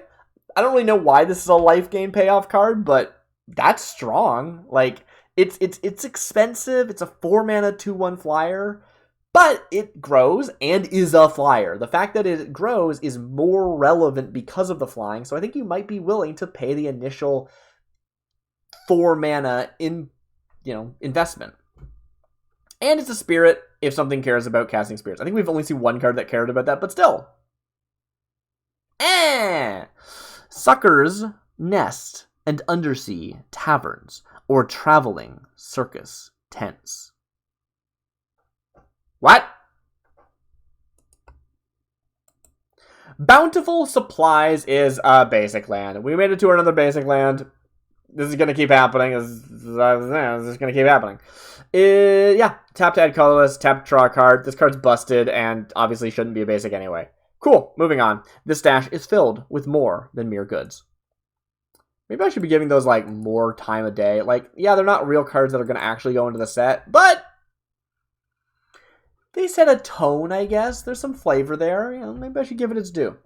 Galvanic Blast is a 2-mana green instant. Galvanic Blast deals 3 damage to target creature or planeswalker. If that permanent or player would be destroyed this turn, exile instead. Not a very, like, green card, but a perfectly reasonable effect. I can't bring myself to reroll this. The surge of adrenaline causes those in its path to bolt from the danger zone. Ruination Ram, that's a great name, is a 8-mana 5/5 green beast. Whenever Ruination Ram deals combat damage to a player, create a treasure token. It's an artifact with tap, sacrifice this artifact, add 1 mana of any color. For 3 mana, target player discards a card. This card's very expensive, but kind of, I'm not going to say it's busted. Especially for this cost, it's not busted, but it's strong. It's a 5/5. If it hits face, you get a token. Great. And then also, you can spend 3 repeatably to just have your opponent discard their whole hand. Like, okay. I can work with that. Especially if you have ways of cheating it out, right? Like, often when you get to, like, 6 mana or greater, I stop going, is this card good enough for its mana cost? And I start going, would I cheat this out? And yeah, I'd cheat this out. I'd definitely, like, resurrect this thing. This is definitely good enough to be the target of my res spell. If that's the case, I think it's good enough. That's me. No, not your eyelids. My wine. My wine. I don't know what that is. Blow of the Storm is a 2-mana white instant. You gain 1 life for each basic land type among lands you control. This sucks. At best, it is 2 mana, gain 5 life, which is not good enough anyway. When Urtai led her warships through the heavens, a mighty roar sounded across Sheldor. Okay, this is my 1 reroll. This is not free. That card did function. Iridescent Borrowing? Yeah, it doesn't say burrowing. This is borrowing. Okay. Iridescent, or maybe it's borrowing. No, it's an instant. Okay. Iridescent Borrowing is a 2-mana white instant. If white was spent to cast this spell, you gain 3 life.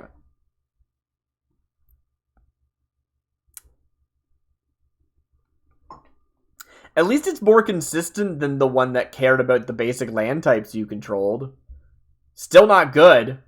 Sometimes it's hard to see beyond the sparkles. But if you try, you can hear them say, "Come on, let's go!" Nyakil Demir Wizard.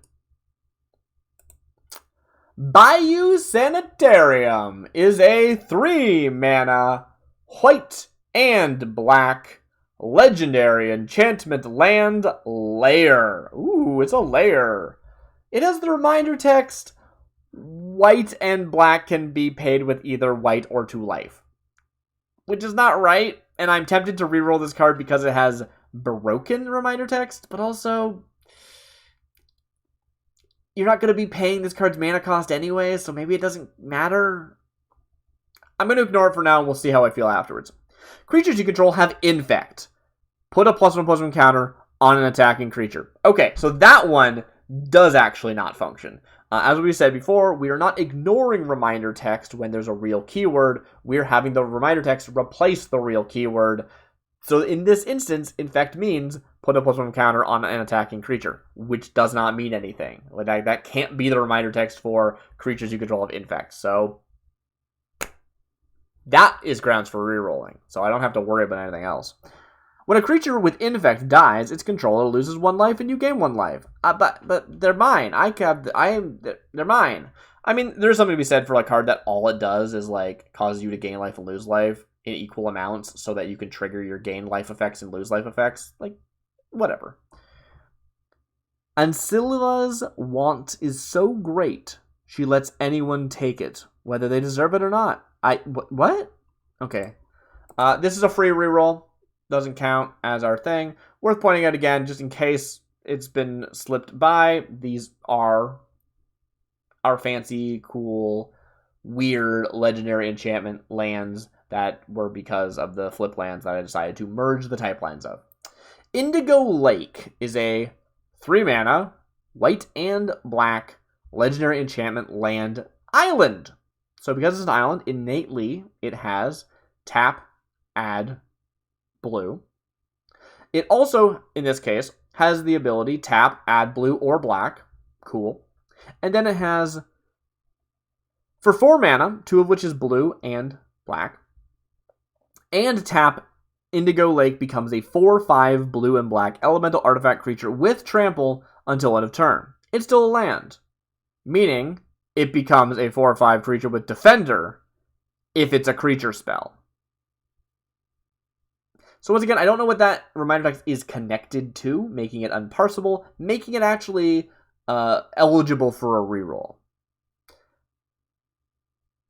So that's convenient, because this card is weird and I was going to reroll it anyway. Few spells and no artifacts leave a greater mark on history. Huh. That does still count as a free reroll. Let's see what we can do. Oh no, what the heck? Okay, I mean, I get it. I did tell it to do something ridiculous to make a legendary enchantment land with a mana cost of 3 and 2 colors. But come on. Pirate Ixalan herself had asked me with creating the Venarium of the Deep Hours, which is the name of this card. I didn't read it, sorry. Her image floats before me, laughing. This will be a public reminder to all that I have a free hand in how this magnificent landmark is built. Tap, add white and black. No, we can't parse that text. It is rules text, not flavor text, and therefore, that's a free reroll.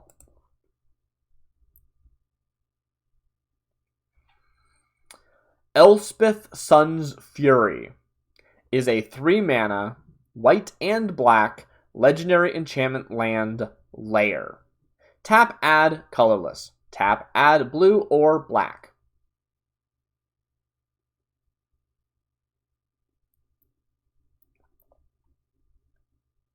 I haven't used my one reroll, right? Those have all been free. I'm rerolling this. The Eldrazi invaded Zendikar and its cities, slaughtering every living thing they found. But the Aetherborn rose to meet them, battling until the skies fell and the fields burned.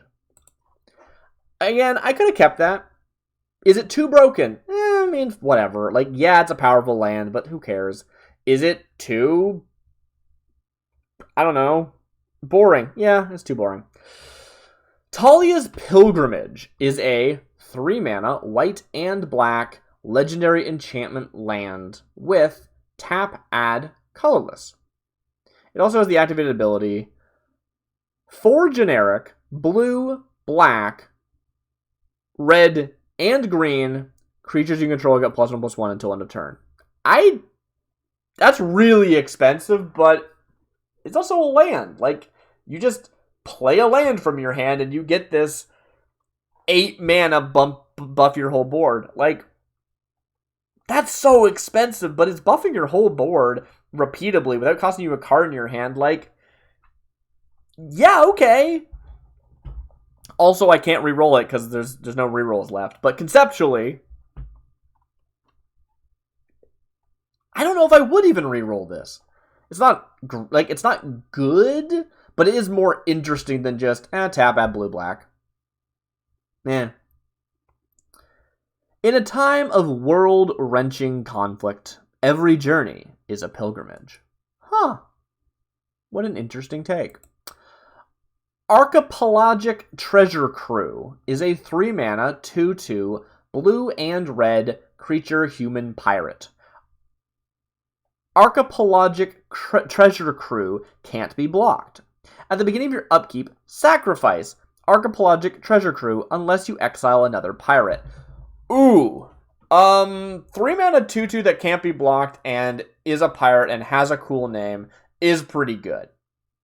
The tax of exiling one of your other pirates every turn is brutal. Like, that is a very big cost. You don't even get death triggers. That's brutal. This card would be really cool. Wonder if they've done this. Let me know if they've done this. I might look this up after I finish streaming, actually. But have they ever made a card that's like, every turn either sacrifice this or exile a creature? When this dies, return all creatures exiled with it. Because, like, that would be fun.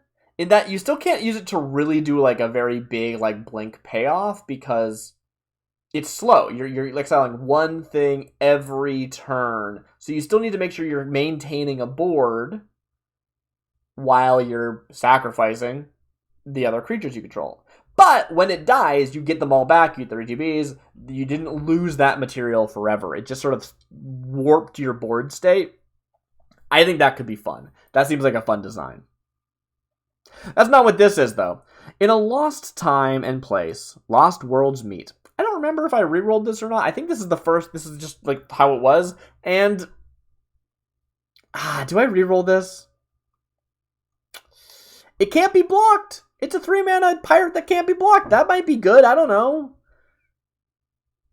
I'll re-roll it. If this is worse, it's your fault, because you definitely talked me into it. Skulking Eruption Caller is a 3-mana, blue and red, 2/2 human pirate. As long as you control a pirate, such as itself, Skulking Eruption Caller gets +2/+0 and has first strike. Oh no, it's a 3-mana 4/2 with first strike.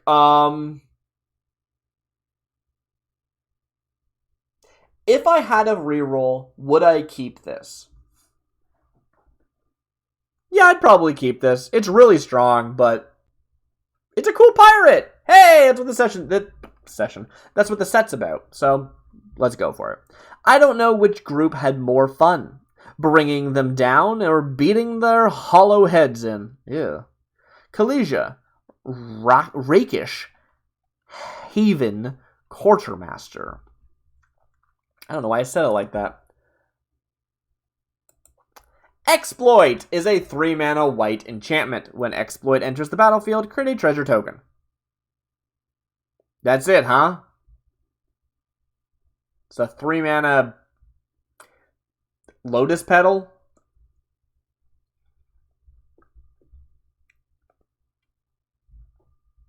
Each sea holds its own wealth, and Ixalan's treasures prove that point every day. This is my one reroll. Dream Sovereignty is a 3-mana white enchantment. At the beginning of your upkeep, put a verse counter on Dream Sovereignty. Remove a verse counter from Dream Sovereignty as a cost, you gain 2 life. That's kind of cool. Like, at minimum, this is, at the beginning of your upkeep, gain 2 life. Which is not horrible. That's fine. Like, that's actually probably going to pay off and really be frustrating for your opponent.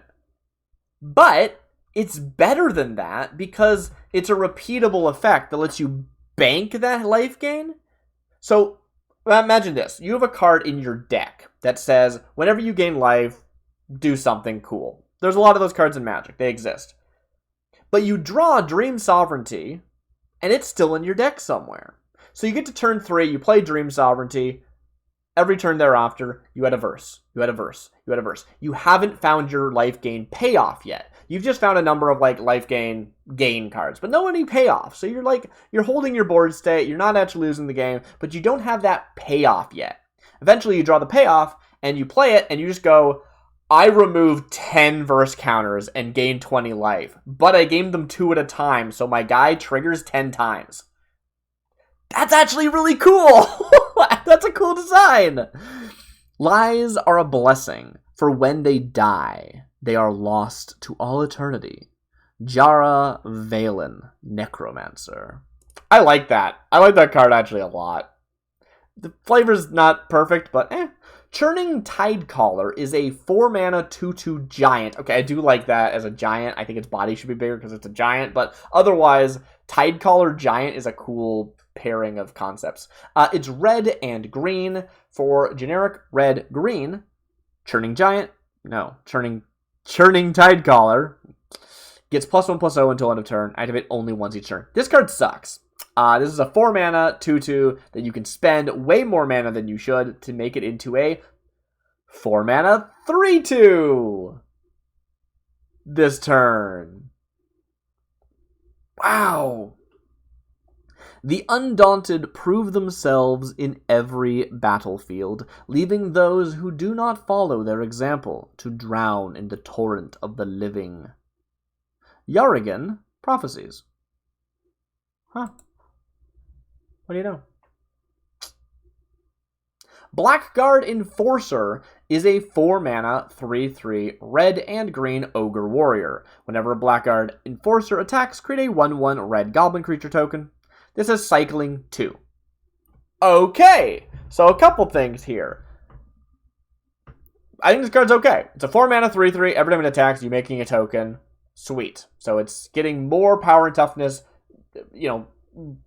total than its mana cost over the long enough period of time. But you can also cycle it for 2. And you could even combo with that card that says when you cycle a creature. So, even though it's 2, which is kind of expensive for cycling, you might get this to go into play. Not exactly into play, but that thing becomes a copy, so it ends up becoming like a 4/4 because it's a 3/3 with a counter on it. I'm into it. I really want that other card to work. I kind of like the idea of a set where it's like, maybe they have to like re-keyword it for the sake of balance, but it's like cycling. I guess it's sort of like Channel, right? How Channel is like, discard this card from hand for an effect. It's not technically cycling. It doesn't draw you a card, right? But like some kind of effect that's like, discard this card from hand, do whatever it happens to be, whatever the effect happens to be. Maybe it's a channel, maybe it's a cycle, maybe it's some other thing, blah, blah, blah, blah, blah. But then you have a bunch of cards that are like, whenever you do that, get some big payoff.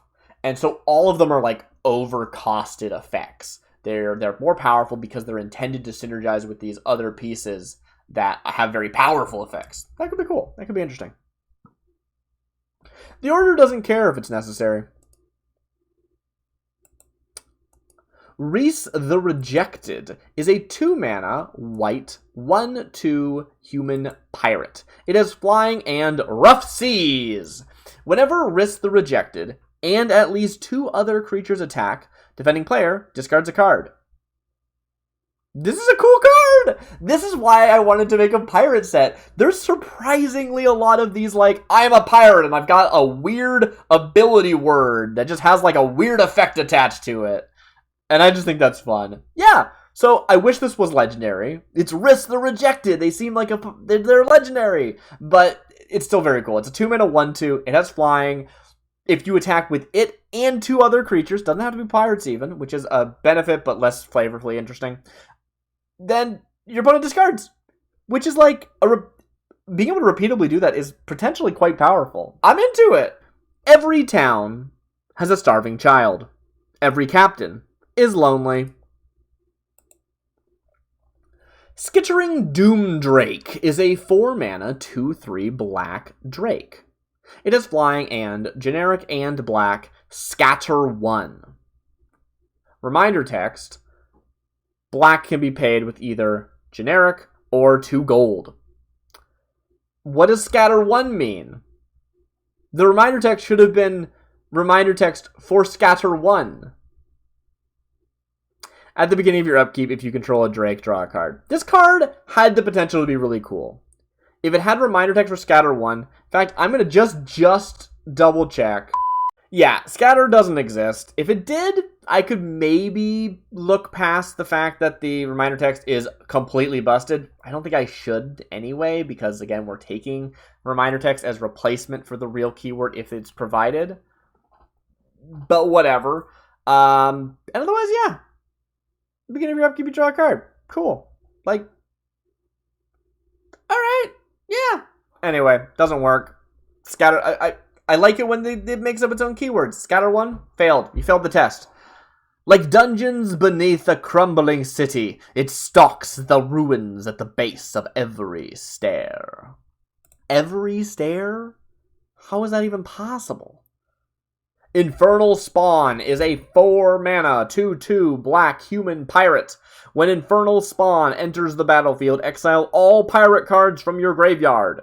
You gain life equal to the total mana value of the exiled cards. Holy crap! I mean, this is like, I wasn't that excited. I was like, 4-mana 2/2, it exiles your own pirates. That's not great, but you play this late in the game, you could gain like 20 life. Like, you could gain a lot of life off of this. Can you make use of that life? I don't know, but life's a resource, so probably, like, yeah. You use the resource of your life in every game you play. Life gain is useful. Yes, you still need to win the game, but it is useful. And that could be a lot. I like it. It also just rewards you from playing pirates. That's how they get in your graveyard, is to play them. So, yes, it hits all the notes. They're every man for himself, and no one else's business. Wildfire Blast is a 3-mana black instant. You draw 2 cards, and you lose 2 life. Wildfire Blast deals 3 damage to any target. Cool. So this is like a very similar effect. Draw 2 cards, lose 2 life. I think we've seen that at like 2 mana usually, but it's coupled with 3 damage to any target. It's kind of like bundling it with a lightning bolt actually, but in black. Yeah, I'm into that. That's cool. When Raged Vizier of Tumbling Sands has wildfire grenades to throw. Wow. What's the Vizier of Tumbler? The Vizier of Tumbler. Alright, moving on. Gitu Wrath is a 1-mana red instant. Gitu Wrath deals 2 damage to any target. That's like shock, right? Just like the weaker version of Lightning Bolt. Yeah, I mean, you know what? It's fine. I'm never excited by cards like this, but they need to exist for a set to function, right? You gotta just have a couple of cheap little damage spells for red. Great. It was the blood-right rite. 'Tis the dark time of the day. Come, put on your mask. Aklulish, what? Akelish, sovereign of Akum. Cool. Again, weird. It's like not exciting to just have like a functional reprint of a real card, but I don't know. It's going to make it for a better draft environment, so I think it's worth it. Rally the Battered Boats is a 3-mana black sorcery. Destroy target ship. Draw a card. I wish this was good. This would be cool. Ship just isn't a type, right? Like even... Actually, it might be. There might actually be precedent for ships in like historical Magic. I don't know whether or not they counted. I think that like the skeleton crew or whatever is like it's just like a skeleton pirate. I don't think it counts as a ship. I should double check that. But like even then, like you just don't see ships. I mean, like look at real Magic. Is the Golden Argosy an artifact vehicle that is a boat? It doesn't have a type line. It doesn't have like type boat or type ship. Like, but on the other hand, this card technically functions. And if the typing that it could hit was broad enough, like if this said destroy target pirate, draw a card, I think this card might be good. There's going to be a lot of pirates running around, and it's a murder, plus you get to draw a card. Except for that it's sorcery speed, not instant. I realize that, and that's a massive difference in power level, but I'm going to ignore that right now. So, like, this design of a card could work, I think. But not in this case. As soon as possible, put the schooner back on the docks. Wrath of God is a 3-mana black sorcery. Create a 3/3 black zombie pirate creature token with Defender and with Menace. Suspend 5, generic black. Exile 3 other cards from your graveyard. Huh.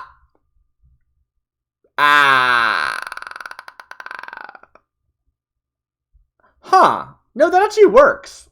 So it doesn't have reminder text for what, like, suspend is, but suspend is a real keyword, and I believe it is like pay this cost instead of the actual card's cost. It gets exiled, it has 5 suspend counters on it, it loses a suspend counter every turn, and then eventually it casts itself for free at that point. Which means it just, the cost is 2 mana and exile 3 cards from your graveyard. Yeah. Okay. It's a bad card, but it functions, actually. I can't get it on technicality here. Yeah. Every Ixalan, Azorius, and Simic covet this kind of black magic. Firecloak Mage is a 4-mana, 2/2 red elemental pirate. For generic and red and tap, target creature you control gains double strike until end of turn. Pretty expensive, 4 mana plus 2 and tap, so you gotta play it, have it survive a round, and then spend another 2, but double strike's really strong. Alternatively, spend 4 mana, 2 of which is red, tap, creatures you control gain double strike until end of turn. So, oh wow, cool. So this either buffs your entire board, or one creature, depending if you want to spend 2 mana or 4 mana. This card is strong and scary, but also is a 2/2. Also just Elemental Pirate. Firecloak Mage, the Elemental Pirate, is really cool. All men were lulled to sleep. Now I see that it was only I who remained awake. I remained awake. Zathrid Vigil is a 3-mana blue instant. Choose one. Counter target spell. Counter target non-creature spell. Or Entwine for 3. Entwine means choose both if you pay the Entwine cost. So sometimes cards are like kickers and it's an additional cost. And sometimes they're like, I think Overload, which is an alternative cost. I think Entwine is an alternative cost. The way it's worded here, the reminder text of this spell implies it is a alternative cost, not an additional cost. Meaning,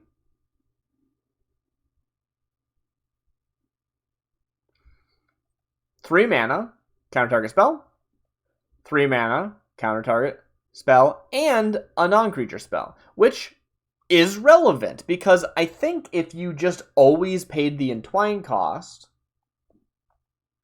there would have to be 2 targets, right? I think it would fail if there weren't 2 targets, or that you wouldn't be allowed to cast it. So the fact that even though the Entwine is the same amount, it's technically relevant. Now, in real Magic, you would just say choose one or both. That is the way that would be templated, but I don't think it's technically an unfunctioning card. I mean, it's definitely not an unfunctioning card, but I think it actually has a use case is what I mean to say, even though the templating is silly. I see no one. Let's make a ruckus. Ixalan hissed. Writing it like it's a book. Ixalan hissed these words. It's interesting. Gray Shirts is a 2-mana, 2/1, red and white human pirate. For 2 generic and a white and tap target artifact or enchantment. That could be relevant. It's not horrible anyway. It's a 2-mana, 2/1. Not good, but it's a pirate, which you care about. So there's something to be said for, in a limited environment, having kind of bad cards because you care about the creature type. Cool. And then 3 mana, tap target artifact or enchantment. Like, it's expensive, and it doesn't hit creatures, but sometimes you need that. There's always room for one more member of the Gray Shirts, even if it is just for mischief. I do like Gray Shirts as like a pirate crew, right? Like, oh yeah, any one of the Gray Shirts is this card. Cool. Pit Lord of the Undersea is not a legendary creature despite the name. It's just a Pit Lord of the Undersea. They are a 3-mana, white and blue, 2/1 creature fish. They have Island Walk, meaning this creature can't be blocked as long as defending player controls an island. And whenever Pit Lord of the Undersea attacks, if you control no islands, you may draw a card. Huh. Well, that's cool. That's a far cry from the blue creatures of old. I kind of thought this was going in the direction of, like, big blue fish that if you don't control an island, you have to sacrifice. Like, there are old blue cards that had this, like, design of just being a really bad card, and also they get sacrificed if you didn't control islands, and they couldn't attack if your opponent didn't have islands. Like, they were wild. And I thought this was going to go in that direction. But it's not. It is that if you have this fish but don't have islands, you draw a card whenever it attacks, which is a powerful effect. Just being able to draw every attack is powerful. So if you've got non-basics or alternate ways of making blue mana, you could satisfy that trigger. It's a big hoop to jump through, but it's a pretty strong payoff. Now, is it very strong for a 3-mana 2/1? I'm not 100% sure. But it is a 3-mana 2/1 with Island Walk. If it just had unblockable, I think this card would be actually really cool. With Island Walk, it's just kind of interesting. Piracy was once a rite of passage for those of my kind. Now I lead a bloodthirsty army of scum and villainy to loot the richest of our ruins. Oh, you're that kind of pirate. Pirate is such an interesting term because, like, I know it has historical connotation, but in fiction it often just means, like, person who sails the sea and does adventuresome stuff, which is sometimes being a thief and sometimes it's being a archaeologist, i.e. thief. Anyway, the Spindly Wretch is a 3-mana 1/3 merfolk rogue who is not legendary but has a legendary sounding name. Swamp Walk. This creature can't be blocked as long as defending player controls the swamp. That's correct. When the Spindly Wretch enters the battlefield, tap target creature an opponent controls. This card's boring. I like the name, but it doesn't fit because of the, like, not being legendary. I think I re-roll this. Few mortals can wield both plows and skirts, but the young folk of Leshrac have shown they can.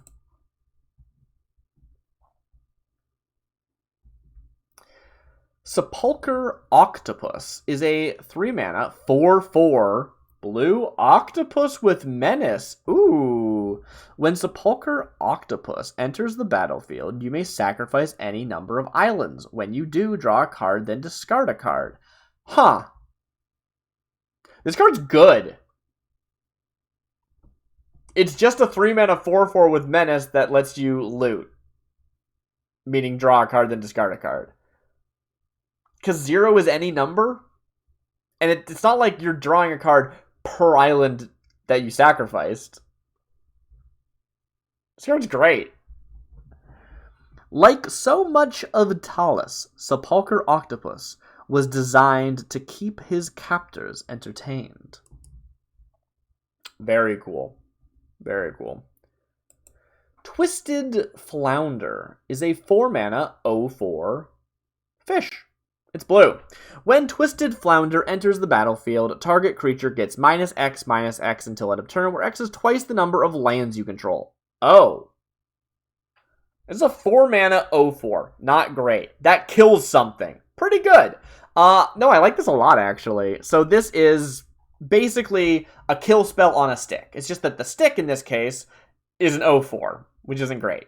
But otherwise, cool. If I was going to already spend 3 mana to kill something, spending 1 extra to get an 0/4 sounds pretty good to me. Also, it's -X/-X, which means it gets around things like Indestructible.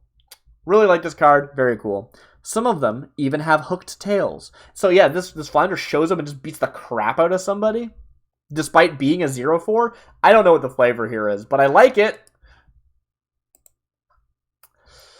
Exalted Drake is a 3-mana 2/2 Leviathan. It's black, it has flying. As Exalted Drake enters the battlefield, choose one. There's only one option. Creatures you control get +1/+1 and gain trample until end of turn.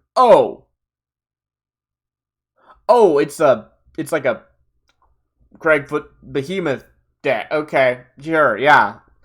3-mana 2/2 with flying and ETB. Your creatures get +1/+1 and trample until end of turn. That is brutal. Is it so brutal I don't want to run it? No, I think I do want to run it. Like, it's cool. Obviously, I have a little bit of bias. It's cool. I want it. So, yeah, I'm going to keep it in the set. But also, I think that since this is a limited set, like, I don't think anyone's going to be playing Constructed with this, it kind of doesn't matter if there's some really powerful bombs, because you're only going to see it, like, once. You know? It's not a huge deal. It's fine. It's not just going to end the game immediately, but it will close a game if you have a good board already. Yeah, I think it works. I think it works perfectly, fine, and good. We strike for blood and glory. The legions fall, and the plunder remains. Sire Davriel. Davriel? Oh, wow. You don't hear about him that much. Huh. What's his first name? Is Davriel his first name? Anyway, Steadfast Carriers is a 3-mana blue 2/3 pirate ship. There we go. We got ship as a type line. Holy crap, you could have actually played the card that destroys a ship.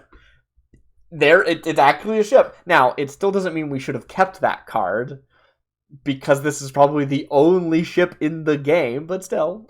And I don't mean the game, I mean, like, the set, right? I was pretty sure that pirate ship was, maybe not pirate ship, but, like, I feel like ship had been used in the past, and this doesn't confirm it, obviously. The AI makes up its own stuff all the time, but seems likely. Either way, we're not seeing it again. So that card still would have been silly. You need it to be borderline as good as a murder for that design of a card to have been worth having, I think, personally. Either way, it's a 3-mana 2/3. It's a pirate ship. Whenever Steadfast Carriers attacks, defending player discards a card at random. This card's pretty good.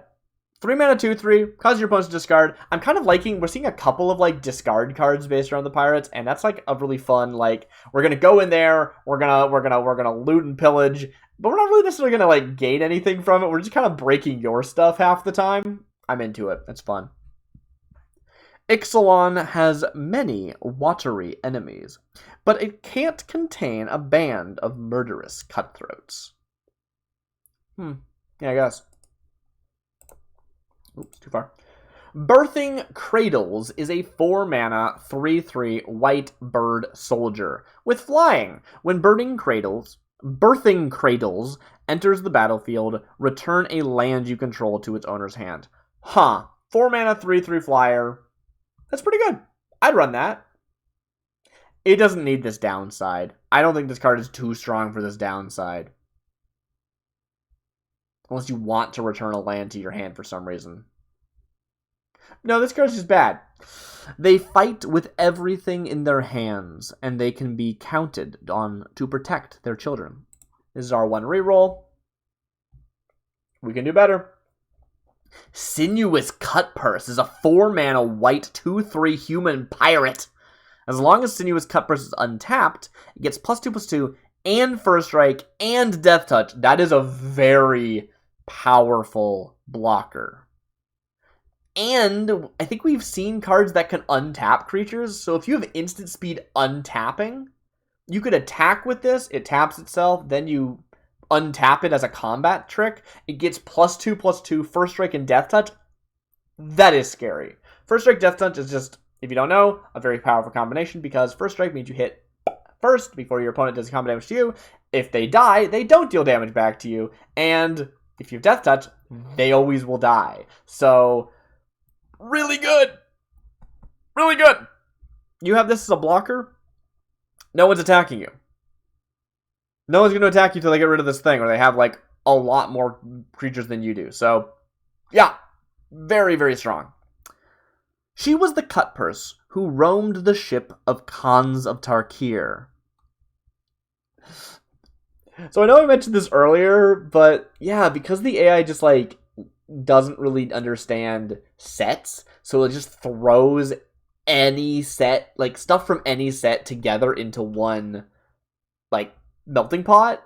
I do like the idea of coding all this stuff that's, like, not from Ixalan, like, from another set, as being these, like, weird artifice that's percolated through the multiverse, and they've just shown up as names that people use to name their ships. It's the ship of Khans of Tarkir. Like, yeah, sure. That's a great name for a ship. Why not, right? Like, it's so good. She was the Cutpurse who roamed the ship of Khans of Tarkir and the frontier. The crew stopped thinking of her as their ship's crew, and the crew started thinking of her as their home. What? Wait, what? Is her the ship? Or is her the Sinuous Cutpurse? That's, I don't know what that means.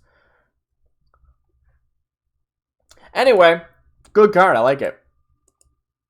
Trained Evoker is a 4-mana blue 2/4 illusion pirate.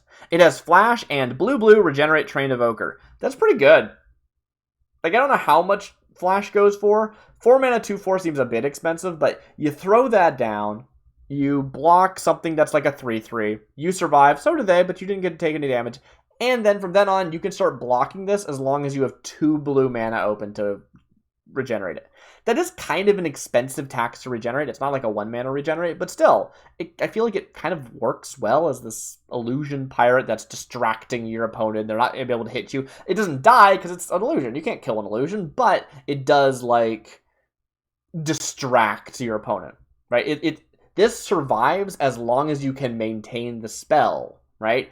Someone hits it, which disrupts the spell. If you inject more mana into it, it doesn't die. Like, they should bring back Regenerate, but they should re-theme it and recode it. Instead of it being, like, a black mechanic of, like, oh, this thing doesn't die, it comes back. Or some, like, a big, like, troll that, like, regenerates. It's, like, re-upping the spell. It's like a healing, like a magic... Illusions! Very cool. I like this. She won't stop until she's gone. No matter the cost. Yeah, you don't stop until you're stopped. Smuggler's Copter. Copter? Okay. Smuggler's Copter is a 1-mana blue enchantment. Generic and blue. Sacrifice Smuggler's Copter. Search your library for an island or swamp card, put it onto the battlefield, then shuffle. So this is 3-mana sorcery, but you can, I guess, invest the mana on turn 1 and then crack it on turn 2, which is potentially relevant. So it's got a little bit more use case than just being a 3-mana sorcery, but whatever. 3-mana sorcery, search your library for an island or swamp, put it onto the battlefield, and then shuffle. And honestly, I think that's good enough. 3 mana, I think, is probably on the higher end of that effect. But the fact that you can split the mana up over 2 turns, this can be your turn 1 play and your turn 2 play, probably worth it. Even if it's not like a really good card that people would play all the time, it does fit into that like kind of your backup fixing that you see in a lot of sets, but I think it's better than that. I think this is actually kind of okay. The first migrants to Aridia thought they had discovered a new land, and when they saw the sky, a much more wondrous sight than the flat horizon of the eastern continent. Cool. Null Conduit is a 3-mana blue sorcery. Null Conduit deals 1 damage to any target. No, I'm re-rolling you. The symbols of the marrow had no meaning for the outsiders who looked over the village. That's not how you're supposed to read that. They had no meaning for the outsiders who looked over the village. But the words were remembered and eventually forgotten. So which is it? Lost Opportunities, and don't I know it, is a 3-mana blue sorcery. You draw 3 cards and lose 3 life. Okay. Yeah, sure. 3 mana, draw 3, but you lose 3. That feels in line with what we've seen for, yeah, sure, yeah. In a matter of weeks, I will find you, and you will regret every moment you wasted. Brutal. Why is this card called Lost Opportunities? No, I don't see it, actually. Oh, well. Port Rum 47. Port Rum 47 is a 2-mana red enchantment aura. Enchant land. Okay, just as an aside before I continue, I like the idea of enchantments that are like cities. Do you know what I mean? Like, instead of like Tolarian Academy being a land, Tolarian Academy is an enchantment aura that enchants a land. To be like, oh yeah, we built Tolarian Academy on that land. That's a cool idea. That's a cool idea. Is that what they did here? It's Port Rum 47, which is for 2 mana, it's an enchantment aura that enchants a land. And now, Port Rum 47, which is a weird name for a port, but whatever, is on that land. Which means, whenever enchanted land is tapped for mana, its controller adds 1 mana of any color. I mean, kind of, yeah, right? You build a port on the land, and now it's more profitable. This is great. Some parts of the Blessed Isle hold portals to other realms, including Mirrodin's own domain. Oh! Well, there you have it. That's why we've got stuff coming from the other places. There's just portals to other realms on the Blessed Isles. Simple. Omen of the Sea is a 3-mana red instant. Exile target land you control, then return that card to the battlefield under its owner's control. If a permanent an opponent controls would be put into a graveyard this turn, exile it instead. This is kind of powerful. If you have a land that is fancy, being able to basically untap that land in the most roundabout way possible, but whatever, has value, potentially. Likewise, if it is, if you have a landfall, something that cares about lands entering the battlefield, you flicker to land, the land entered the battlefield again. That's relevant. But then also, it has this rider for the entire rest of the turn. If a permanent opponent controls will be put into the graveyard, exile it instead. That's a very powerful hate effect. And you can do this instant speed. So you're like, oh, they're doing something scary. Instant speed for the rest of the turn. You don't get to do anything. The exile, like it kind of has 2 things that are both kind of not that interesting, but it does both of them, so it's probably worth having a card in your deck that does it. I like it, actually. When I began this rebellion, I never expected it to be such a glorious success. Ah! I feel like that does happen. Like, I am rebelling, but I do not actually have faith that we're going to change anything. Everything sucks right now, so I want to try and make it better. I don't think it's going to, though. Yeah, that's real. Amazing. Good for them. Underhanded Bluff is a 2-mana red instant. Reveal the top 5 cards of your library. You may put a creature or land card from among them onto the battlefield. Put the rest into your hand. Huh. Is this too strong? It's very strong. But it could miss, right? You gotta have... It could just completely whiff if you don't find a creature or land among them. If you find a land, great. This is actually pretty in line with what it should be. If you find a creature, it has to be a creature of significant size for this to not be... Well, for this to be too strong, I guess what I meant to say. I think this card's probably okay. We saw a card earlier that had like a, look at the top 5 cards in your library, but that was A, put any number of artifacts, enchantments, or creatures into the battlefield. Also, I don't remember if it was an instant speed, like an instant, or if it was a recurring effect from a creature. I'm not 100% certain. Either way, that card was definitely stronger. This is only 1.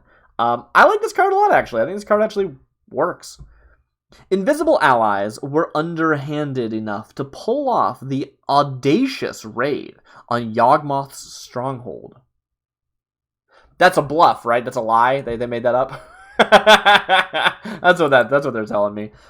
Petrificatus is a 2-mana, 2/2, green and white cat. It is Island Walk. This is not interesting. But it's also kind of fine. Like, if this is just some common card that you run because you need a 2/2 for 2 that sometimes is unblockable, that's not bad. Yeah, I think we could do a lot worse than this if I reroll. My cousins and I built a reputation of fast-footed treachery. Razia is kind of a shame because it is a 2-color card. Like, I mean, literally, this is watchable, right? But, like, it's not a 3/3, it's a 2/2. But it does have Island Walk, which, is that worth being, like, a 3/3? Probably not, but, like, maybe? I don't know. I'm leaving it. Spell Bomb is a 1-mana, colorless artifact equipment? Okay, I didn't see that coming. Equipped creature gets +1/+0 and has Death Touch. Death Touch means any amount of damage it deals to a creature is enough to destroy it. That's true. Equip 1. This card is not very interesting, has kind of a weird name, and is perfectly reasonable. Like, yeah, this is what you would have in a set, where it's just like, here is some equipment that exists purely because we want you to be able to have, like, some simple equipment. And we have a card that cares about equipment in the set, and not really any equipment to equip them with. I don't want to re-roll this, because again, one of the reasons that we like to do these fixed mana cost, fixed card type sets is that when we re-roll, we know we're going to hit the same mana cost and the same card type. But we aren't guaranteed to get equipment again. I would love to see another take on an equipment, but I have no guarantee that that's going to happen. So, I think we keep this. Even the smallest surprises can be the biggest threat. I mean, giving things Death Touch is scary. I think it's a pretty reasonable card. It's just not super exciting. Rugged Raiders is a 7-mana, red 6/6 orc pirate. When Rugged Raiders enters the battlefield, return target pirate you control to its owner's hand. That is bad. I mean, yeah, making big cards is something Urza is not great at. So it's a 7-mana 6/6. That's, like, pretty good for Urza's AI. But then also has a downside? Unless you want that. Maybe, I mean, you could turn that into an upside, right? You could be like, I have a really cool pirate with a really good ETB. Awesome. But we could do a lot worse. I'm going to keep it. If it said up to, this would be a lot better. The fact that you have to return a pirate means it is a downside. It's not just sometimes, it's sometimes an upside, but you don't get to decide. When it's a downside, it's still a downside. You can't just ignore it when it's a downside. So I'm going to re-roll it. I changed my mind.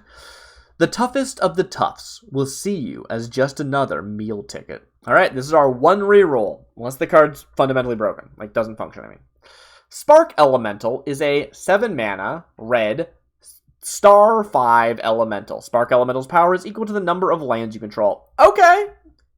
I mean, that's not terrible. It's not very good. It doesn't have trample. It doesn't have haste. It's not a pirate, which is a shame. But you probably have, like, 7 lands when this shows up, so it's like a 7/5, which, you know, again, isn't great. It could be a 7/7. If it had haste or something, I think this card would be okay. But It's fine. It's fine. It's light, according to the flavor text. Mournful Thranniel. Like Daniel, but Thranniel? I think Thranniel. Mournful Thranniel is a 2-mana blue 2/2 zombie pirate. Other pirates you control get +1/+1. Great. We've seen other lords in the set, but yeah, you need more than one. You need them in different colors. I don't know why this guy gets to buff the other pirates, but sure, why not? Sure. Our next ship should have 2 of them. Don't worry, we'll let the dogs guard the flaming one. Ratchet Bombardier. Bombardier.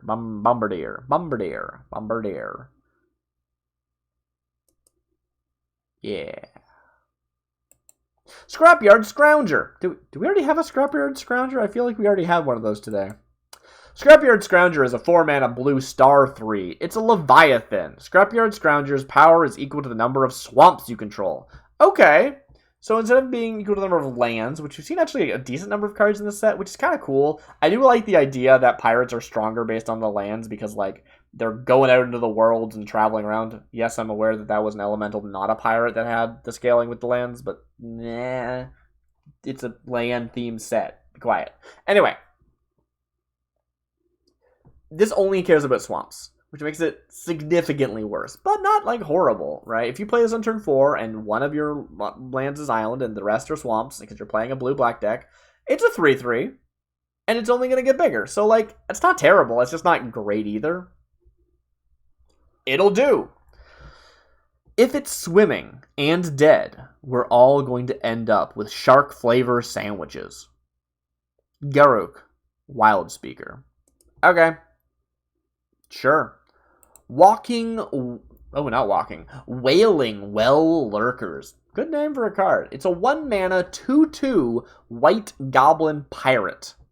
Whenever Wailing Well Lurkers attacks, target player mills 2 cards. This is strong. Holy crap. But, like, it's not like win the game strong. It's just really good. It's a 1-mana 2/2, which is excellent. If you care about milling yourself, you can target yourself. It's not like defending player mills. And if you want to mill your opponent, cool, you can mill them too. This card this is everything I wanted a card to do at 1 mana. This card's amazing. For me, personally. With each beseeched lantern, the village brought light and warmth. With each sinking boat, they faced another death. Brine Warning is a 3-mana white sorcery. Gain control of target artifact or land. Brine Warning deals 2 damage to that permanent or to you. Huh. What do you mean by or to you? Do you mean I get to choose if it hits the permanent or hits me? If I choose something that doesn't have toughness, am I allowed to choose to deal 2 damage to the permanent and just nothing happens? Or do I have to choose it does it to me? Is it randomly just... The wording of this is I'm unsure about. I think I'm going to reroll this and count it as a free reroll. It might be perfectly legal, but I'm not 100% sure, so I'm going to reroll it. And I'm not that interested in this card. The mists close in, and only desperate swimmers stay out. We can do better. Empty the Warrens, that's a real card, right? Is a 3-mana white sorcery. Create a treasure token. That's it. This is going to be my actual reroll, not my free reroll. The conquered we make our own, but only as we please. Lord Darius, Judge of the Realm. We saw a previous 3-mana make a treasure token card, didn't we? Wild. Whip into Action is a 3-mana white sorcery. As initial cost to cast the spell, discard X creature cards. You gain X life. Wow, this card's really bad.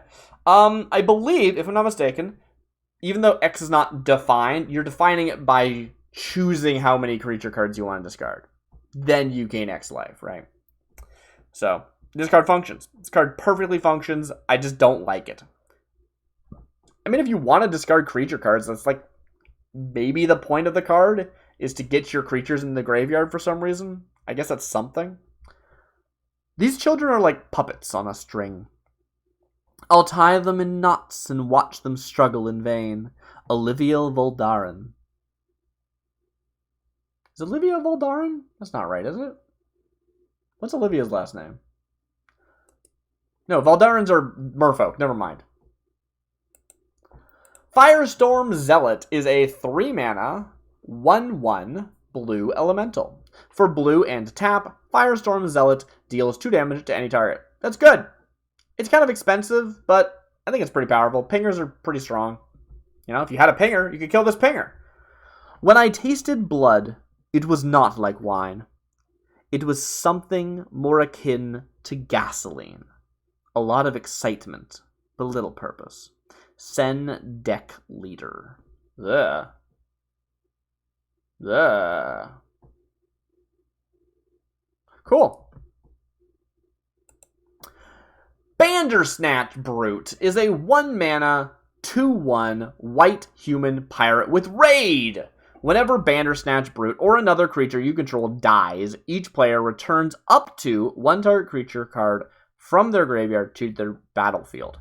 As we've mentioned previously, Raid is an actual ability word, which I believe, could be mistaken, means if you attack with a creature this turn, something happens. I think it's usually an ETB, but maybe it's also like if you attack with a creature this turn, you can activate an ability, right? It just preempts an ability that hinges on attacking that turn that you use the ability, whether it's an ETB or whatever. The AI has made some cards with that trigger, but generally speaking, it's not good at it. And I kind of love it. Like, the non-correctly made raid effects that the Urza's AI has come up with have been actually some of the coolest effects I've ever seen Urza's AI come up with. So, like, it's very exciting to me. I'm super into it. We are okay with this. And this is a cool effect. When this or a creature you control dies, both players, well, each if there's more than 2, but like if you're playing a 2-player game, return up to 1 target creature card from their graveyard to the battlefield. That's really cool. Like, your opponent could cheat at something huge, so try not to play this card. And if you played it and then they milled something huge, be scared, I guess. But, like, symmetrical effects that you can do more with than your opponent are really cool. I love them. I just think they're so cool. Don't let the peg fit you. Hold on to it. What? Okay. No, I like that card a lot. Blood Fiend is a 5-mana, 4/5 blue elemental spirit. For generic and blue, the next 1 damage that will be dealt to target creature this turn is dealt to any target creature instead. I actually quite like that effect. You see the, like, reduce the damage by 1, like prevent 1 damage or whatever, right? And I kind of underestimate those effects. They're strong. Like, if something's, you know, I'm a 3/3, and you're like, I'm also a 3/3, let's trade, and you hit each other, and then you're like, oh, I prevent 1 of that damage, though, I actually survive it too. Like, yeah, it's a powerful effect. It that has value. This is so much more interesting, though. It's just like redirecting the damage is so much cooler than just preventing it. For all those caught within its domain, its heat was unbearable. Okay. Nivix Secretum. Secretum is a 2-mana white sorcery. Nivix Secretum deals X damage to any target, where X is the number of non-token permanents you control. Okay. 2 mana. Deal X damage to a target. Yeah. So this is, it's non-token permanent, so that includes your lands. This is a very powerful kill spell. Is it any target? It is. Okay, this is burn. This is very scary burn, actually. You play this at the end of the game. You're just like, cool, I've got 5 lands and 3 creatures. I'm just gonna do 8 damage to your face and kill you. Like, yeah, that's scary. Do I keep this? If this didn't say any target, if this just said creature or planeswalker, I think this card would be pretty good. I would be happy with this card. But I'm gonna reroll it. I'm gonna reroll it. This is my one reroll. This is not a free reroll. Your shadows are real, if not quite in the same you intend. If not quite in the way you intended. Pharaoh, Bant student. Indulgence is a 2-mana white sorcery. Prevent the next 1 damage that would be dealt to any target this turn. If white was spent to cast this spell, prevent all damage that would be dealt, and dealt by that permanent or player this turn. It is any target. Huh. Cool. Okay. 2 mana. Prevent all damage that would be dealt to and by target permanent. Or player. Sure. The captain took to the waves before anyone could get drunk enough to sign on. What? Yeah, of course. That makes sense. Torrent Tracker is a 4-mana blue 2/2 shark. It has reach for generic and blue and tap. Target Torrent Tracker deals 2 damage to... For generic blue and tap, Torrent Tracker deals 2 damage to target attacking or blocking creature. The canoeist barks his thanks as the boat's spray turns to water. I think this is a sign that I need to stop and I'm falling asleep. That's what I think. Okay, cool. It's a 4-mana 2/2. It has reach, which is interesting. I do like the image of this shark jumping out of the water to bite a bird in the air. That's great. But it's a very expensive ping effect, 2 mana and tap, and it only hits attacking or blocking creatures. I don't think it's very good. As much as I'm excited to see a shark, I think we can do better than this.